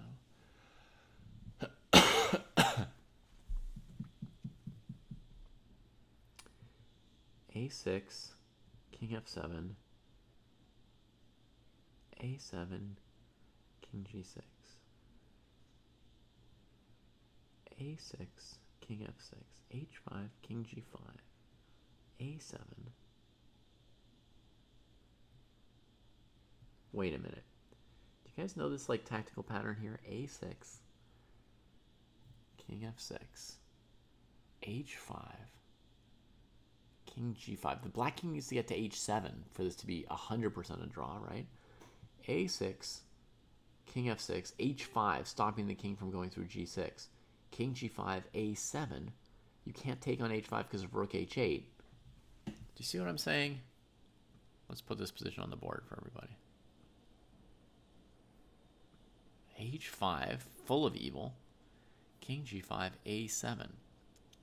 Now the black king can't go to h6 or h5 because of rook h8 check, right? But not only that, white's threatening in this position to play h6. It looks like an unstoppable threat to me here. You could even put the rook on a6 to make it even funnier. Triple cover that h6 square. h6. Oh, wait. Rook takes h6 check. I better get out of the way. But let me just show you the notion. h6.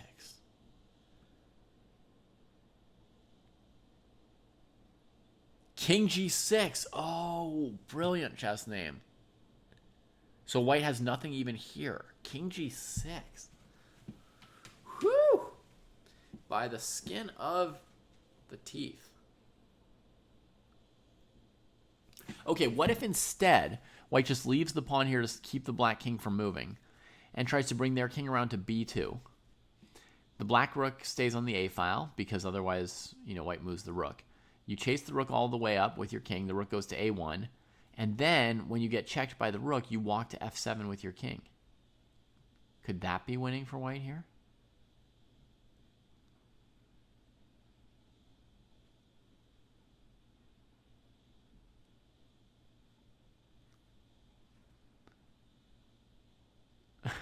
I don't know, Moscow. What's a system-infested game? You're going to have to clarify some lingo for me. King e5. Okay, doesn't even head. Doesn't even fully head for the hills there.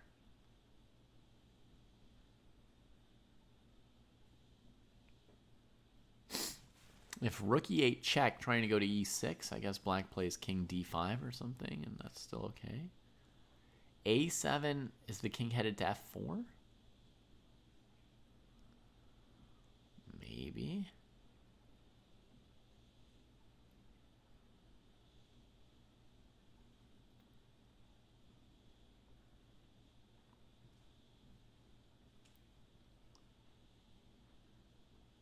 Oh, Kali system in London. I get it.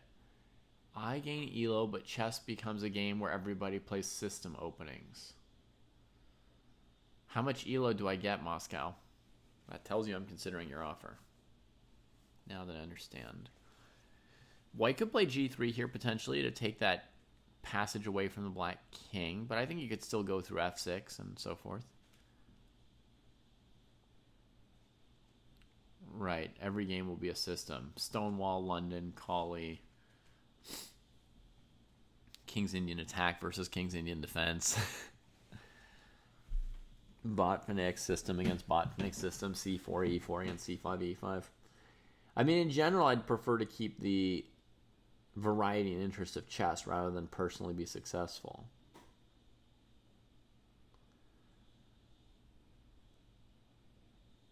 But it depends how much ELO you're offering me. I mean, and I assume you're offering me to actually be better at chess, not just have some ELO points added to my rating that I then lose by playing the way I play currently. Like, you're actually going to make me better so that I would, know if this endgame was a win or a draw when I looked at it in 5 minutes. How many ELO would I need to accept the deal? God. Okay, so first of all, I'm talking actual strength.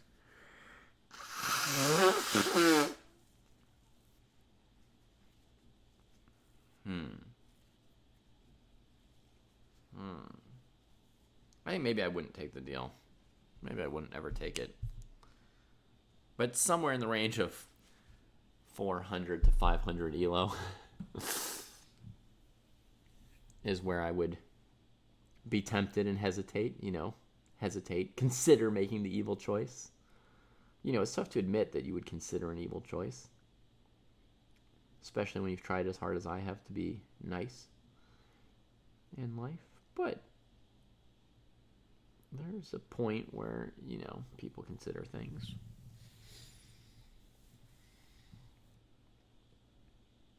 Whew, 6 minutes for white. Has black traded the queen for rooks yet on the other board? No. Wikipedia has fallen into some eternal slumber, or it's not updating the moves for me, which would be even worse. Nope. Still thinking away. Still thinking away. Wow.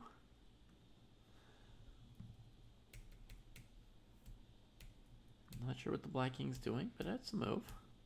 Pruess does not have a lot of time to convert this position. It's an extra pawn, but the king's weirdly placed, and, any position with an extra pawn is still a position, not easy to play. So Pruess definitely still has the work cut out for them.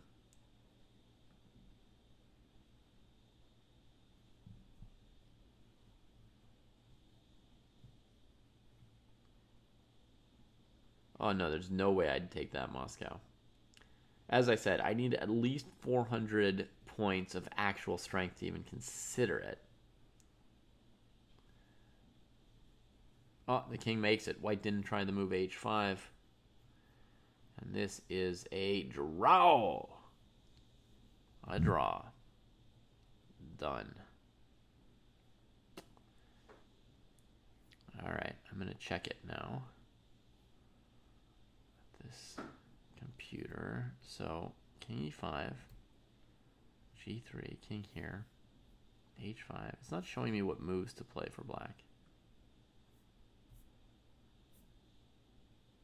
It's just saying that it's equal, but it doesn't show me any analysis. It says the king goes to g4. Yeah, that's what I was thinking once I saw the king e5 move. Okay, and what if black went in this direction here, and we got to play h5? Would that matter? Oh wait, sorry. Rook a3, a6, king f7, h5. Does this ever lose for black?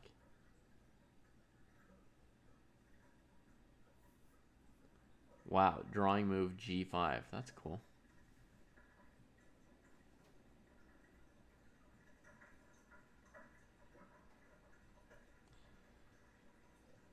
That wouldn't be a problem for me, Moscow. I'd gladly be in the top 10.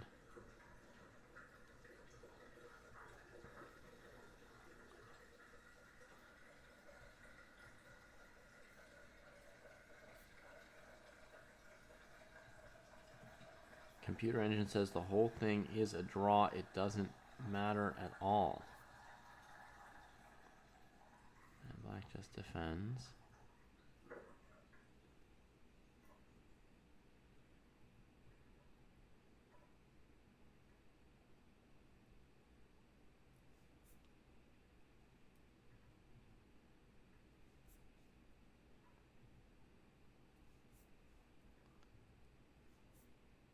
Draw, draw, draw.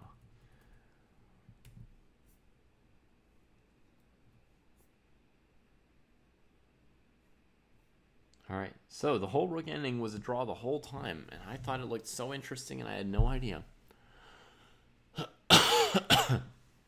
Interesting. Interesting.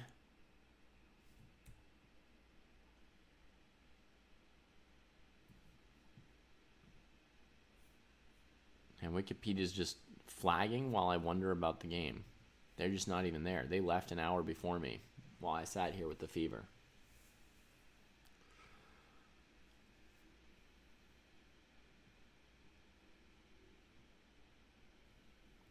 Ay. Disappointing, Wikipedia. I wanted to see that game. I tried so hard to stay alive long enough to see it.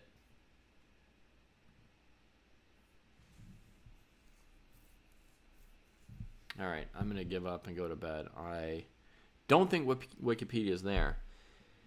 And I am feeling super poor. Is there anyone still up to raid as I go to bed?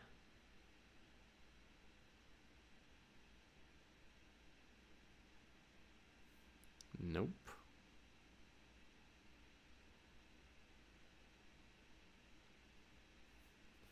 Okay, so we're just going to say goodnight. I'll see you all soon. That was all just variations I was looking at, Stamen. This shows them down to 8 minutes, just ticking away in this position. So, we may never know. But if I don't get too sick, I'll be back on Sunday morning for a round of Maya chess, plus the normal weekend rapid tournament. So, cheers, everybody, and be well.